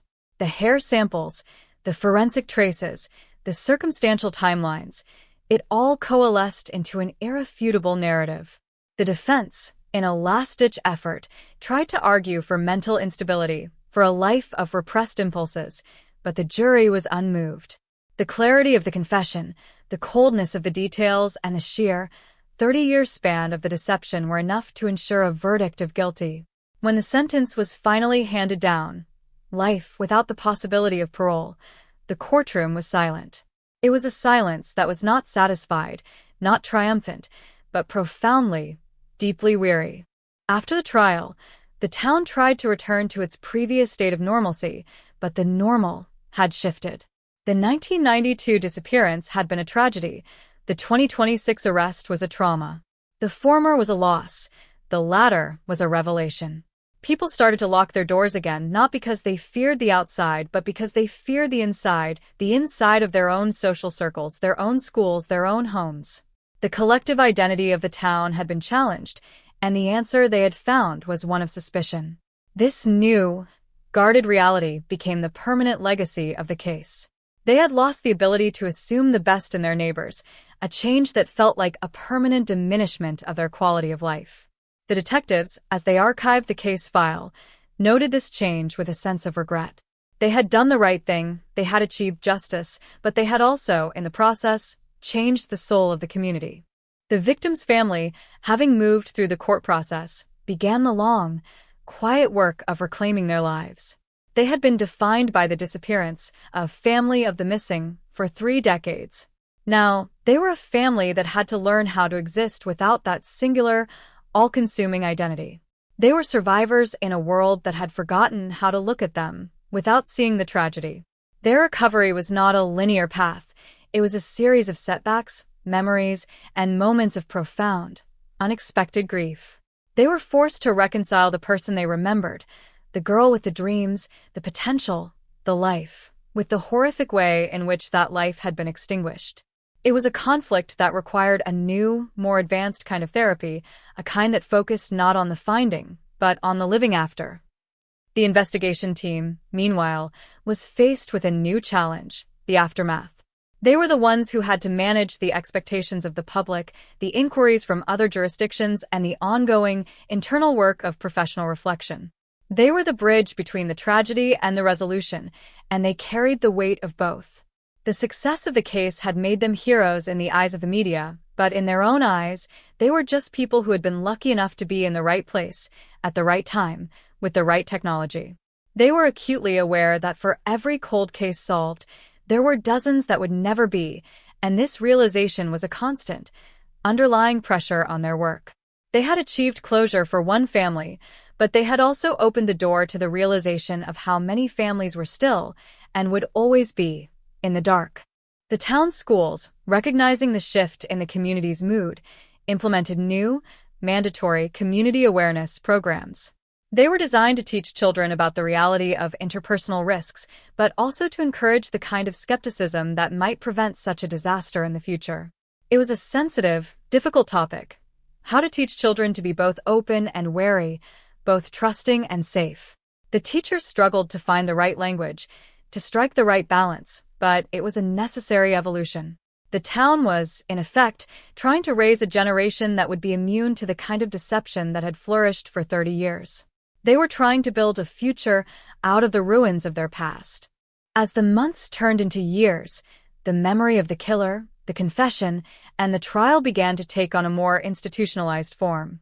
The local historical society, in a gesture that was both sensitive and necessary, included a permanent record of the case in the town's archive, a way to ensure that the lesson was never forgotten. It wasn't a monument to the killer, but a memorial to the victim, a way to honor her existence and her life, while acknowledging the horrific way in which it had been taken. This integration of the tragedy into the history of the town was a vital, essential step. It allowed the community to hold onto the truth without being consumed by the trauma. It allowed them to move forward while acknowledging the reality of what had been and what had been lost. The detectives, now reaching the twilight of their careers, would often meet in the same small diner where they had sat 30 years ago, the place where they had first discussed the case. They would look out over the same town, changed in ways they could see and ways they couldn't, and they would talk about the case, not as an investigation but as a defining experience of their lives. They were the ones who had held the torch, and they were the ones who had finally, after 3 decades, seen the darkness for what it was. Their stories, their experiences, and their reflections became a part of the informal lore of the department, a guide for the next generation of investigators who would have to face their own ghosts, their own cold cases, and their own search for the truth. The final piece of the legacy was the realization that the truth, no matter how long it takes, no matter how well it is hidden, and no matter how much effort is put into keeping it in the dark, will always, inevitably, find a way to emerge. The case was a testament to the fact that justice is not just a legal process. It is a moral, an existential, and an essential human requirement. It is the thing that makes us, as a society, able to live with ourselves. It is the thing that gives us the hope that no matter how much evil we encounter, we have the capacity to confront it, to name it, and to overcome it. The victim story, now a permanent part of the history of the town, will continue to serve as a reminder of the fragility of our peace, the importance of our vigilance, and the necessity of our commitment to the truth. She is no longer just a cold case. She is a life that was honored, a tragedy that was resolved, and a memory that will be preserved for as long as the town exists. And as the residents move forward, they do so with the knowledge that they are part of a larger, more resilient, and more aware community, one that has learned, through the hardest of paths, how to look into the darkness and find the truth, and in doing so, to finally, truly move toward the light. The final, lasting impact of the case on the legal landscape of the state was the implementation of what became known as the Mandatory Review Initiative. It required that every cold case, regardless of its age or the availability of evidence, be reviewed every 5 years by a fresh, multidisciplinary panel. It was a way to ensure that no case would ever again fall into the trap of institutional neglect, that no file would ever again gather dust for 3 decades, and that no family would ever again be left in the dark for a lifetime. It was the most practical and the most significant legacy of the case, a way to turn a singular, isolated tragedy into a systemic, statewide commitment to the truth. The detectives, in their final reports, wrote about the importance of the human element, the idea that a case is never just about the evidence, but about the person, the family, and the community that it represents. They emphasized that the success of the case wasn't just in the forensics, but in the persistence of the people who refused to give up, who refused to forget, and who refused to accept the unsolved status as a final verdict. It was this refusal that had made the resolution possible, and it was this refusal that would, in the long term, be the key to solving the many other cold cases that were still, and would always be, out there. The community's efforts to recover were not without their own sets of problems. There were those who believed that the investigation had gone too far, that it had intruded into the lives of innocent people, and that it had caused more harm than good. These dissenting voices created a new kind of tension, a political and social divide that further complicated the healing process. The local newspaper, once a reliable source of information, became a battleground of conflicting narratives, with letters to the editor reflecting a wide spectrum of opinions, from support for the investigators to criticism of the legal system.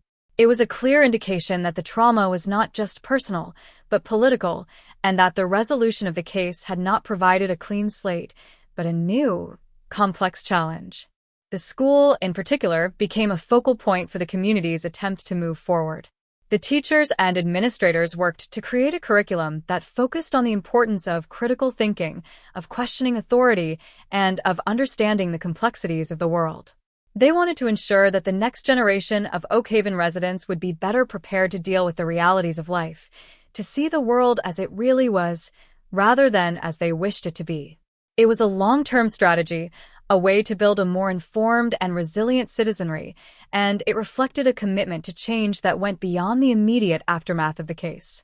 The churches, too, were in a state of transformation.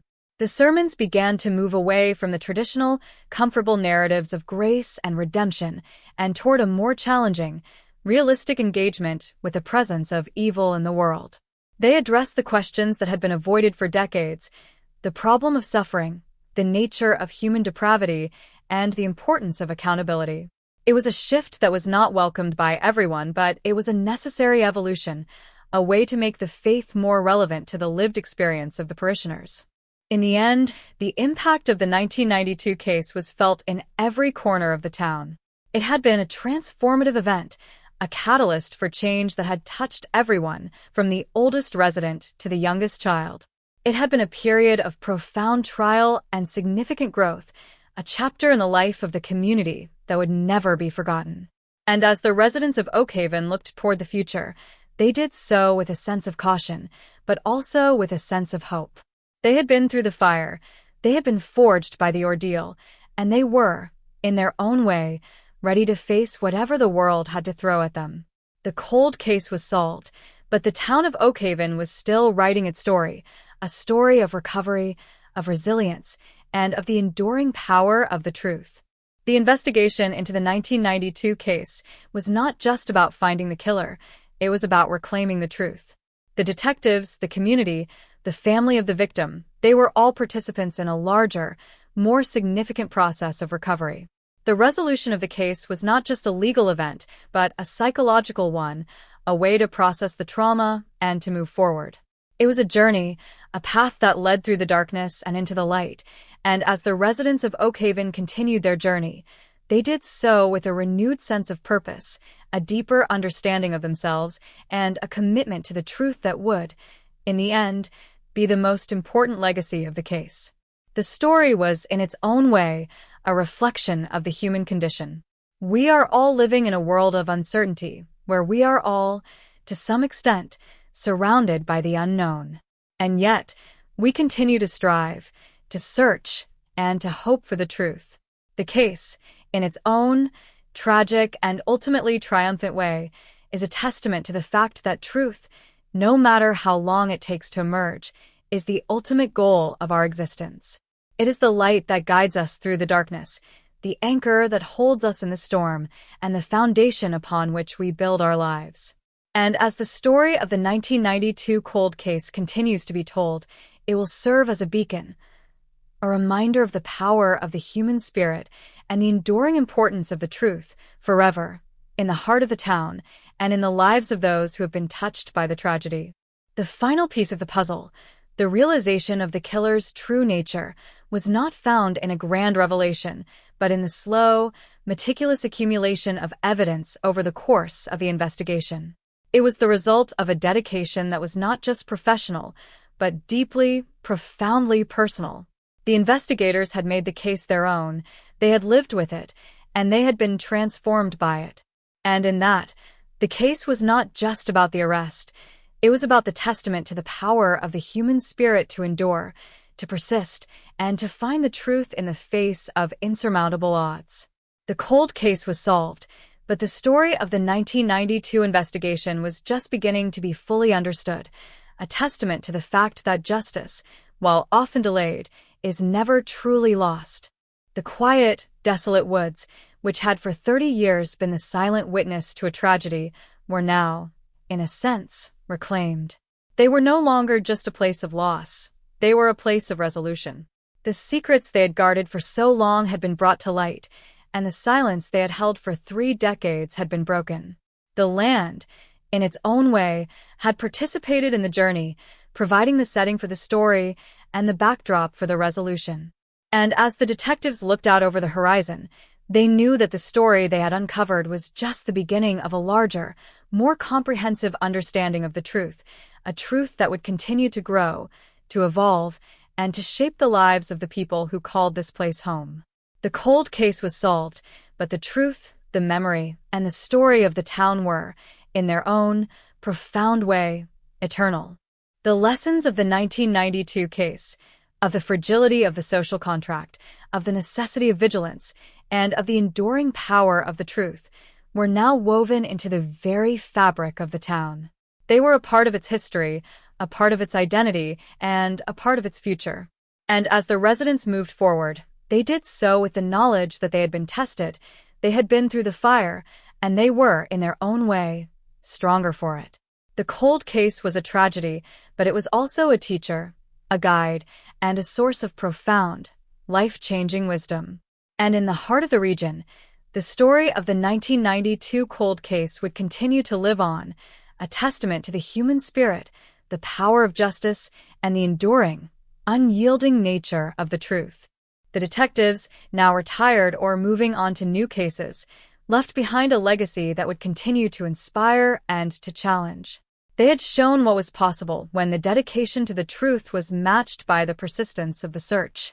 They had proven that even in the face of overwhelming obstacles, the truth could be found, justice could be served, and the past could be reconciled with the present. It was a message of hope, a message of resilience, and a message of the power of the human spirit.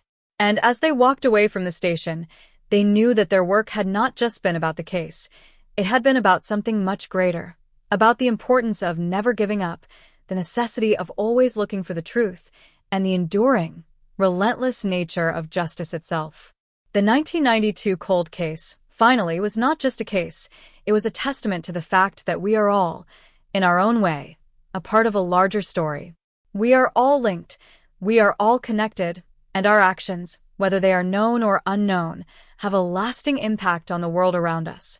And as we continue to live our lives, to seek the truth, and to build our own stories, we do so with the knowledge that our actions matter, that our search for justice is a noble, necessary, and enduring pursuit, and that the truth, no matter how long it takes, will always, eventually, come into the light.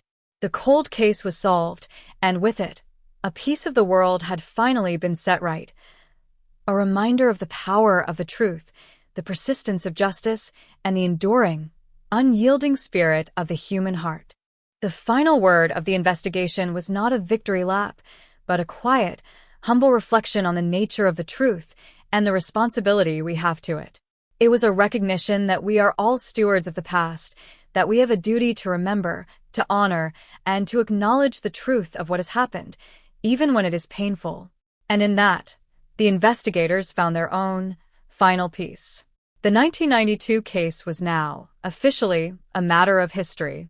But the story of the victim, the story of the town, the story of the search for truth, would continue to live on, a vibrant, enduring, and powerful part of the soul of the community, a testament to the fact that justice, in all its forms, is the highest and most worthy pursuit of the human spirit. As the years continue to roll by, the memory of the 1992 cold case will, inevitably, fade. But the lessons it taught, the changes it inspired, and the impact it had on the lives of everyone in the town will continue to resonate. The story is a part of the landscape, a part of the history, and a part of the identity of the region. It is a story of darkness, of light, of despair, and of hope. It is a story of the human condition, and it is a story that will continue to guide the residents as they move forward, as they learn from the past, and as they build their future in the quiet, expansive, and enduring plains of the region. The cold case was solved, but the truth remains, a constant, guiding light in the heart of the town. A reminder that the past is never truly gone, but is always a part of us, shaping us, guiding us, and ultimately, making us who we are. The final, lasting impact of the case was the realization that the search for justice is not a destination, but a process. It is a way of living, a way of thinking, and a way of being in the world. It is a commitment to the truth, a commitment to the community, and a commitment to the belief that every life, every story, and every voice matters. And as the residents of the town continue to live their lives, to raise their families, and to build their future, they do so with the knowledge that they are part of something greater than themselves, a community that has faced its own ghosts, confronted its own shadows, and found the strength to move forward, together, in the light of the truth. The investigation into the 1992 case was a testament to the power of the human spirit to endure, to persist, and to find the truth in the face of insurmountable odds. It was a story of a community that had been broken, but that had also, in the face of the truth, found the strength to heal.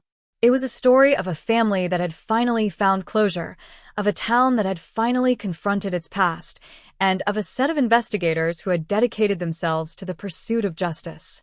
It was a story of a life that had been lost, but that had, through the persistence of the truth, been restored to its rightful place in the memory of the town, a vibrant, enduring, and powerful part of the soul of the community. The story of the 1992 cold case, at its heart, is a story of love. The love that the family had for their daughter, the love that the community had for their neighbor, and the love that the investigators had for the truth. It is a story that reminds us that, in the end, it is love that binds us, it is love that sustains us, and it is love that, even in the face of the most profound darkness, brings us back to the light. And as the residents of the town move forward, they do so with the knowledge that they are and will always be a community that remembers, a community that cares, and a community that, in the face of the truth, chooses to live in the light. The cold case was solved, and with it, the memory of the victim has been restored, a lasting, vibrant, and beautiful part of the history of the town, a testament to the power of the truth, the persistence of justice, and the enduring, unyielding strength of the human heart. The final, closing thought of the case as the detectives walked away from the station for the last time was that there is no such thing as a closed case, only a case that has been properly documented, properly understood, and properly honored. The 1992 case was, in its own way, a beginning, a threshold, and a doorway to a new understanding of the world. And as they walked away, they did so with a sense of profound, quiet gratitude for the truth, for the work, and for the opportunity to have been a part of something that mattered, something that endured, and something that, in the end, made the world a little bit better, a little bit safer, and a little bit more profoundly just.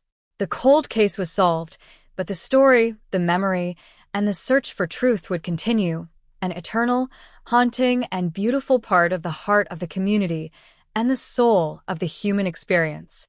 The detectives, in the end, were just men and women who had committed themselves to the work. They weren't heroes, they weren't villains. They were people who had seen the truth and who had chosen to do something about it.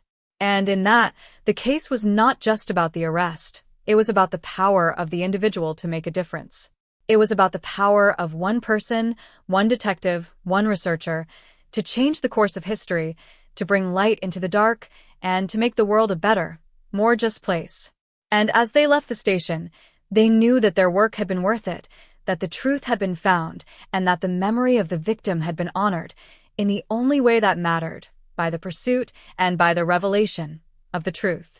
The final, lasting legacy of the 1992 case was the realization that we are all, in our own way, a part of a larger story, a story that is constantly unfolding, constantly evolving, and constantly revealing the truth of our existence. And as we continue to live our lives, to search for the truth, and to build our own stories, we do so with the knowledge that our actions matter, that our search for justice is a noble, necessary, and enduring pursuit, and that the truth, no matter how long it takes, will always, eventually, come into the light. The cold case was solved, and with it, a piece of the world had finally been set right. A reminder of the power of the truth, the persistence of justice, and the enduring, unyielding strength of the human heart. The detectives, as they left the office for the last time, were left with the knowledge that the case was done, but the story was just beginning. It was a story that would continue to be told, a story that would continue to be studied, and a story that would continue to shape the lives of the people who had been a part of it. And as they walked out into the cool, evening air, they felt a sense of profound, quiet peace for the work, for the truth, and for the memory of the victim who would, at long last, be remembered for who she was, a life, a story, and a person who had, in the end, been honored and whose memory, in the heart of the community, would live on forever. The cold case was solved, but the truth, the memory, and the story of the town were, in their own, profound way, eternal. The final, concluding thought was that justice, while not always easy, while not always perfect, and while not always immediate, is always, in the end, worth the effort. It is the foundation upon which we build our lives, the standard by which we measure our success, and the ultimate and most worthy goal of the human spirit. And as the residents of the town moved forward, they did so with the knowledge that they had been tested, they had been through the fire, and they were, in their own way, stronger for it. The cold case was a tragedy, but it was also a teacher, a guide, and a source of profound, life-changing wisdom. And in the heart of the region, the story of the 1992 cold case would continue to live on, a testament to the human spirit, the power of justice, and the enduring, unyielding nature of the truth. The transition from the legal finality of the courtroom to the slow, agonizing process of community digestion was perhaps the most complex stage of the entire ordeal. While the verdict had delivered its final, gavel-thumping closure, the town of Oakhaven was now faced with the crushing weight of the after. It was as if the town had been holding its breath for 30 years and now, finally allowed to exhale, it found that the air was tainted with the residue of a long-standing, collective lie. The myth of the outsider, the idea that the evil which had claimed Sarah Jenkins had come from the dark, open highways, a drifting predator who had moved on, was officially dead. In its place stood the terrifying, undeniable reality of the domestic predator, a man who had been sculpted by their own norms, nurtured by their own complacency, and empowered by their own collective silence. This realization manifested in the daily life of the town in ways that were both subtle and profoundly disruptive, turning the once familiar landscape into a map of betrayal. The local coffee shops, once hubs of easy conversation and familiar banter, became sites of guarded silence and uneasy glances. Neighbors who had shared fences, lawnmowers, and family secrets for decades found themselves casting sidelong looks at one another, wondering what other masks might be worn by the people they thought they knew. The arrest had not merely removed a killer, it had dismantled the social infrastructure of trust. When a community spends over 3 decades projecting its fears onto an imagined boogeyman, the sudden introduction of a neighbor-turned-monster acts as a powerful solvent, eating away at the very bonds that define a small town. Every friendly gesture, every offer of help, and every polite nod on the street was now being reevaluated through the lens of a 30-year-old betrayal, creating an atmosphere of pervasive, low-level anxiety that hung over the town like a static charge. The detectives, now grappling with the professional exhaustion that inevitably follows such a high-profile case, found themselves occupying a strange middle ground. They were the ones who had delivered the truth, and yet they were the ones who had to witness the crumbling of the status quo they had spent their careers defending. They spent their days in the precinct, clearing out the boxes that had defined their professional lives for months, but they couldn't just walk away. They were tethered to the town by the sheer weight of what they had uncovered. They began to receive letters, anonymous, handwritten notes from residents who felt a gnawing need to unburden themselves. These notes weren't always related to the 1992 case, but they were symptoms of a broader, systemic awakening. People were coming forward with long-held, small suspicions they had buried for years, terrified that they, too, had been living alongside other monsters and that the town was far more fractured than they had ever dared to believe. The investigation shifted its focus toward the psychological mapping of the killer's past, trying to discern how he had maintained his cover for so long. The forensic psychologists brought in to consult on the case painted a picture that was far more disturbing than the initial investigators had imagined. He wasn't a man who had snapped. He was a man who had integrated, a master of the gray man persona, a person so unremarkable, so perfectly attuned to the mundane expectations of the community that he became effectively invisible. He had used the tools of respectability, the church, the local civic clubs, the charity drives, not as a calculated cover, but as an armor. This armor had been reinforced by the town's own desire for stability. Every time the killer performed a good deed, every time he showed up to help a neighbor in need, the collective memory of the 1992 disappearance was dampened. He was, in effect, buying his own immunity with small, consistent payments of kindness. The community had been his accomplice, not through any conscious malice, but through the profound, human need to believe in the goodness of their neighbors. This was the hardest pill for the town to swallow. To admit that they had been deceived was to admit that they had failed to look closely enough at the person standing right in front of them for 30 years. The guilt was not just professional, it was deeply personal, woven into the fabric of every handshake and every greeting exchanged during the decades Sarah Jenkins was missing. As the months passed, the town's attempt to move forward became a frantic, often misguided endeavor. There were calls to erect a monument to the victim, a way to anchor the tragedy in a public space and finally acknowledge her as a person rather than a cold case file. But even this became a point of contention. Some argued that it served only to keep the wound open, a permanent reminder of their collective failure. Others insisted it was the only way to honor her existence. The town council meetings, once mundane affairs dealing with zoning and street repairs, turned into emotional battlegrounds. It was as if the town were undergoing a collective therapy session, but without a moderator, without a roadmap, and without the capacity for true resolution. Meanwhile, the investigation into the other possible crimes, the ones hinted at by the killer's long, undetected history, continued in the background, a relentless search for patterns in the dark. The detectives were methodical, even as they felt the mounting pressure to wrap things up. They were looking for patterns in the dark, scouring neighboring counties, looking for similar crimes, similar timelines, similar patterns of behavior. They found nothing that rose to the level of the 1992 case, but they found a disturbing trail of almosts. Instances where a woman had felt stalked, where a car had been seen trailing someone down a back road, where a person had disappeared for a day and then returned, shaken and silent.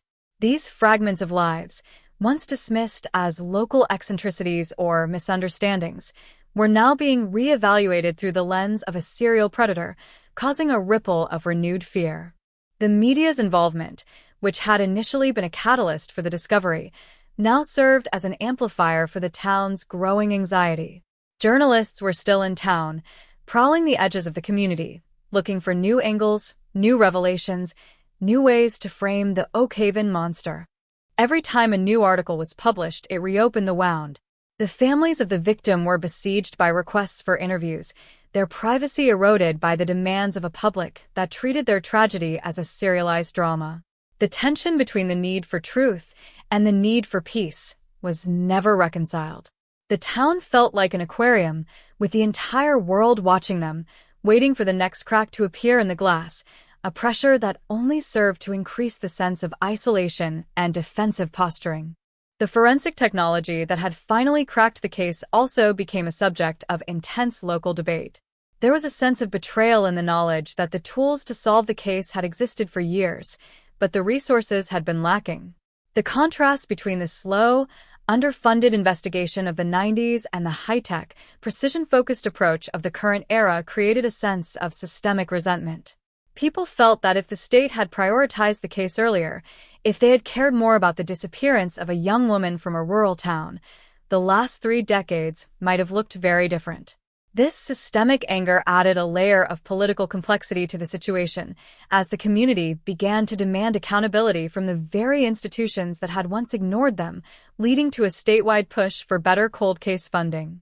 The killer's house, still sitting on the quiet, tree-lined street, became a site of pilgrimage for the curious and the morbid.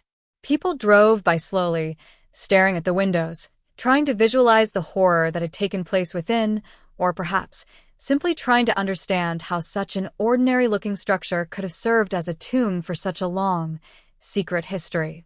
The owner's family, who had been left behind to deal with the fallout of his identity, became social outcasts. They were the collateral damage of his long-held lie, forced to navigate a community that looked at them with a mix of pity and suspicion. Their life in Oak Haven was essentially over. They were the ghost of the monster that had been, and there was no place for them in the town's new, hardened reality. In the midst of this, the detectives faced the quiet, grueling work of finality. They were cleaning up the loose ends, closing the remaining files, and preparing for the end of their assignment. They felt a sense of relief, but also a persistent, nagging doubt. Had they truly caught everything? The serial nature of the predator's actions suggested that there might be more, that he might have had other secrets that he had taken to the grave, or, in this case, to the prison cell. They had satisfied the law, they had satisfied the families, but they had not fully satisfied the doubt that was the hallmark of any truly cold case. The case was solved, but the questions remained, lingering in the air like the scent of ozone after a storm, an unsettling presence that wouldn't quite vanish. The town schools began to shift their focus as well. The teachers, realizing that the students were growing up in a world where the friendly neighbor was no longer a default assumption, began to introduce programs on personal safety and the importance of questioning authority. They were careful to avoid fear-mongering, but the tone of these lessons was unmistakably influenced by the 1992 case. It was a subtle, institutional response to a fundamental shift in the community's worldview. They were teaching the children how to inhabit a world that was no longer predictable, a world where the monsters were not outside, but were a part of the everyday, lived experience of their elders. It was an attempt to instill a healthy level of skepticism in a generation that was being raised on the ruins of their parents' naivety.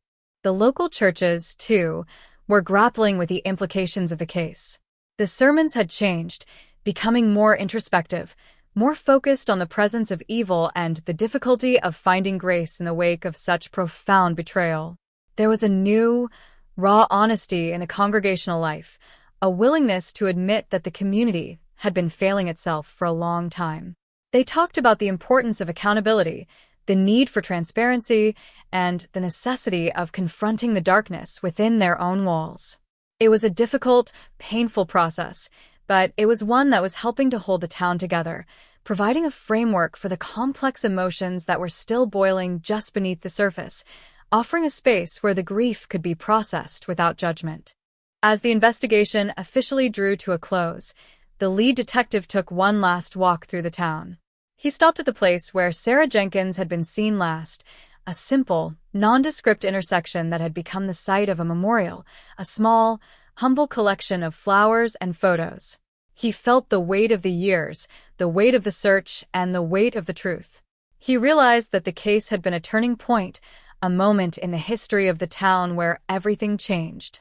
He felt a sense of accomplishment, but it was tempered by the knowledge that the resolution was, in many ways, just the beginning of a new, different kind of struggle. The town was not the same, and it would never be again, as it continued to grapple with the legacy of a 30-year-old crime that had finally been brought into the light. The town of Oak Haven was not the same, and it would never be again. The 1992 cold case had been a prism through which the community had been forced to view its own identity. It had exposed the fractures, the vulnerabilities, and the deep-seated, systemic flaws that had been hidden for so long. But it had also brought the truth, and in the truth, there was the potential for growth. The community was learning, the hard way, what it meant to be a truly vigilant, a truly aware, and a truly honest place to live. It was a slow, difficult, and ongoing journey, but it was one that they were finally, truly undertaking. The detectives left the town, but the story remained, a part of the permanent history of the area, a cautionary tale that would be told for generations. The final report was filed in the state archives, a massive document that served as a monument to the work of the team. It was a comprehensive record of the investigation, the evidence, the trial, and the impact of the case. It was a document that would, for generations, stand as a testament to the fact that, even after 30 years, the truth could be found, justice could be served, and the memory of a young woman could be honored. The investigators, having done their part, could finally step back, their work complete, their mission achieved, and their names a part of the long, complex history of the case, leaving behind a legacy of persistence and integrity. The town continued to live, to work, to grow, and to change. It was a place that was now defined by its past, by the secrets it had been forced to confront, and by the truth it had managed to uncover. The 1992 case was a part of the air they breathed, a part of the soil they tilled, and a part of the life they lived. It was a story of a community that had faced its worst nightmare and had survived, and in that survival, had found a new, harder, and more durable kind of strength. They were building something new on the bedrock of the truth, even as they continued to feel the tremors of the past. The investigator's final reflection, as he drove away from the town for the last time, was that justice is not a singular event. It is a slow, methodical process that requires patience, dedication, and an unwavering commitment to the truth. It is the work of a lifetime, the work of a community, and the work of a society that values the humanity of its people above the convenience of its secrets. The case was solved, but the search for justice in all its forms was a process that would continue as long as there were people who cared, who listened, and who were willing to look into the darkness and find the truth, no matter the difficulty. The story was, in its own way, a testament to the resilience of the human spirit. We are all living in a world of uncertainty, but we are also living in a world where the truth is a fundamental and an ultimate reality. The Oak Haven case was a reminder that even in the face of the most challenging circumstances, the truth will eventually come to light, and with it, the possibility of justice, of peace, and of a future that is, in its own, profound way, better than the past. The cold case was solved, and with it, the community of Oak Haven was finally and truly free from the shadow of the unknown. As the sun set on the plains, casting its final, golden light on the landscape, the detective could see the town in the distance, a small, humble collection of homes, a place where people lived, loved, and struggled, just like everyone else. He knew that the story of the 1992 case would always be a part of their identity, a part of their history, and a part of their future. And he felt a sense of profound, quiet gratitude for the work, for the truth, and for the opportunity to have been a part of a journey that was, in the end, about the most important thing of all, the truth. The final, lasting impact of the case was the realization that we are all, to some extent, defined by the stories we tell, the truths we ignore, and the secrets we keep. And as we continue to live our lives, to seek the truth, and to build our own stories, we do so with the knowledge that our actions matter, that our search for justice is a noble, necessary, and enduring pursuit, and that the truth, no matter how long it takes, will always, eventually, come into the light. The cold case was solved, and with it, the memory of the victim had been restored, a lasting, vibrant, and beautiful part of the history of the town, a testament to the power of the truth, the persistence of justice, and the enduring, unyielding strength of the human heart. The detective's final thoughts on the road were that the 1992 case had been the most significant experience of his career. It was a case that had challenged him, changed him, and forced him to confront the limits of his own knowledge, the boundaries of his own belief, and the depth of his own commitment to the truth. It was a case that had taught him that the most important thing is not just to solve the mystery, but to understand the human reality behind it, the loss, the grief, the hope, and the enduring power of the truth. He felt a sense of peace, a sense of closure, and a sense of gratitude for the journey, knowing that the work of truth, justice, and humanity was never-ending. The town, for its part, would continue to exist, to evolve, and to learn.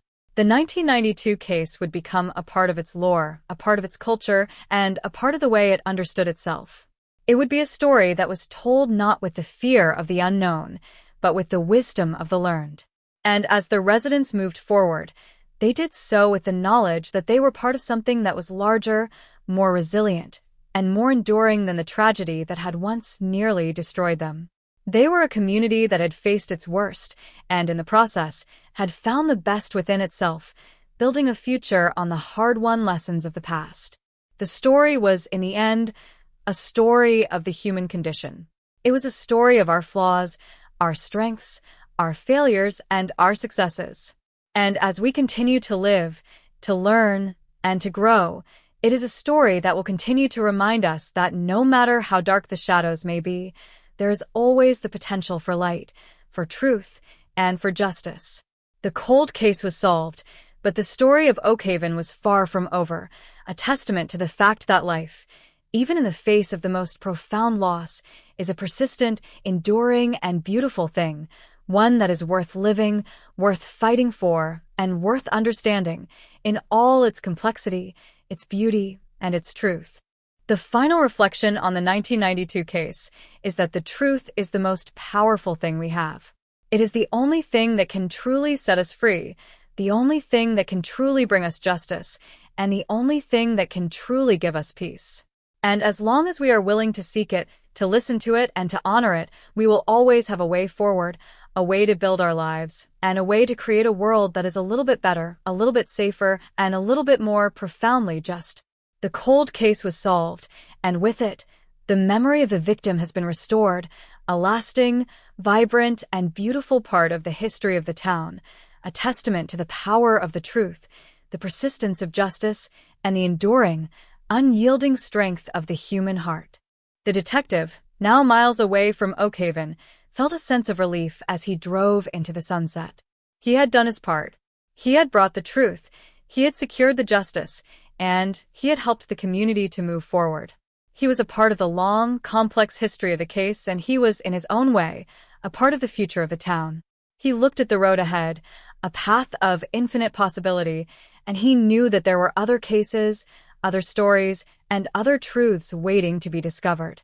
He felt a sense of hope, a sense of purpose, and a sense of commitment, confident in the power of the truth to guide, to heal, and to, ultimately, make everything right. The town of Oakhaven, in the quiet, expansive region, would continue to live on, a testament to the fact that, even in the face of the most profound darkness, there is the potential for light. The case was a reminder that the truth is always there, waiting to be found, and that justice, no matter how long it takes, is always, eventually, possible. And as the story of the 1992 cold case continues to be told, it will serve as a beacon, a reminder of the power of the truth, the persistence of justice, and the enduring, unyielding spirit of the human heart, forever, in the heart of the town, and in the lives of those who have been touched by the tragedy. The final takeaway from the experience was that we are all, to some extent, living in the shadow of the past. But it is our responsibility, our privilege, and our duty to ensure that the shadows do not define our future. We must be willing to confront the truth, to acknowledge the losses, and to move forward with courage, with compassion, and with an unwavering commitment to the truth. The Oakhaven case was a lesson in this, a reminder that the truth is not just something we find. It is something we live, something we build, and something we protect every single day as we navigate the complex, beautiful, and sometimes incredibly difficult journey of being human. The 1992 cold case had become a permanent part of the local consciousness. It was a touchstone for conversations about morality, about the role of the law, and about the nature of a community. People who had once been total strangers were now bound by the shared memory of the arrest and the trial. They talked about the changes in the town, about the new security measures, and about the shift in how they interacted with each other. It was a conversation that was still ongoing, a dialogue that was helping to define what it meant to be a resident of Oakhaven in the post-arrest era. And as they continued to talk, they were building a new kind of community, one that was perhaps a little less trusting, but also a little more aware, a little more engaged, and a little more prepared to deal with the realities of life. The detectives, while no longer on the ground, remained in contact with the families, checking in, providing support, and ensuring that they were doing okay. They knew that the resolution of the case was not the end of the road for them. The emotional weight of the loss was a lifelong journey, and they were, in their own way, a part of that journey. They had become more than just investigators. They had become partners in a shared, long-term process of healing. This was the most unexpected, and perhaps the most important, result of the investigation, the formation of a bond that went beyond the badge, beyond the evidence, and beyond the law. The case was a reminder that we are all, in our own way, a part of a larger story, one that is linked to the stories of others. Our lives are intertwined in complex, subtle, and profound ways, and our actions, whether they are known or unknown, have a lasting impact. The investigation, by bringing the truth into the light, had not just solved a case, it had reaffirmed the importance of our connections, the necessity of our support for one another, and the enduring and often life-saving power of the truth. The final reflection on the experience is that the truth is the most powerful tool we have in the pursuit of a just world. It is the key to resolution, the foundation for healing, and the only path forward. We must be willing to seek it, no matter how long it takes, and we must be willing to stand by it, no matter how hard it is. The story of the 1992 cold case is a testament to this, a powerful reminder that justice, when combined with dedication and truth, is always possible, and that no matter how long the silence may be, the truth will always, inevitably, find a way to speak. As the years continue to pass, the 1992 case will become an increasingly important part of the regional history. It will be studied by law enforcement, by historians, and by sociologists. It will be a case study in the power of modern forensics, the necessity of persistent investigation, and the endurance of the human spirit. But for the people of Oakhaven, it will always be more than a case study. It will be a personal, living part of their town, a memory that is still unfolding, still healing, and still, in its own way, finding its place in the world. The detective's final thoughts, as he looks back on his long and storied career, are that the case was the most difficult, the most challenging, and the most rewarding. It was a case that had challenged him, changed him, and forced him to confront the limits of his own knowledge, the boundaries of his own belief, and the depth of his own commitment to the truth. He realized that the mystery was not just about the evidence, but about the human element, the loss, and the importance of ensuring that the truth, no matter how small, no matter how obscure, is never ever forgotten. The 1992 cold case was solved, and with it, the community found its way out of the darkness. It was a journey that had been long, difficult, and full of pain, but it was a journey that had, in the end, brought them to a place of truth, a place of resolution, and a place where the memory of the victim could finally, truly be honored. The case was over, but the story, the memory, and the truth were eternal, a permanent part of the heartbeat of the town, and a testament to the fact that justice, in all its forms, is the ultimate goal of the human journey. The final word on the matter is that the truth, no matter how long it stays buried, will always find its way into the light. It is a fundamental law of human existence, and one that we must all respect, honor, and uphold. The 1992 cold case is a powerful testament to this truth, a story that reminds us that no matter how hard the path may be, no matter how long the wait may be, the truth will always prevail, and with it, justice will always find its place, anchoring our societies in the reality we share.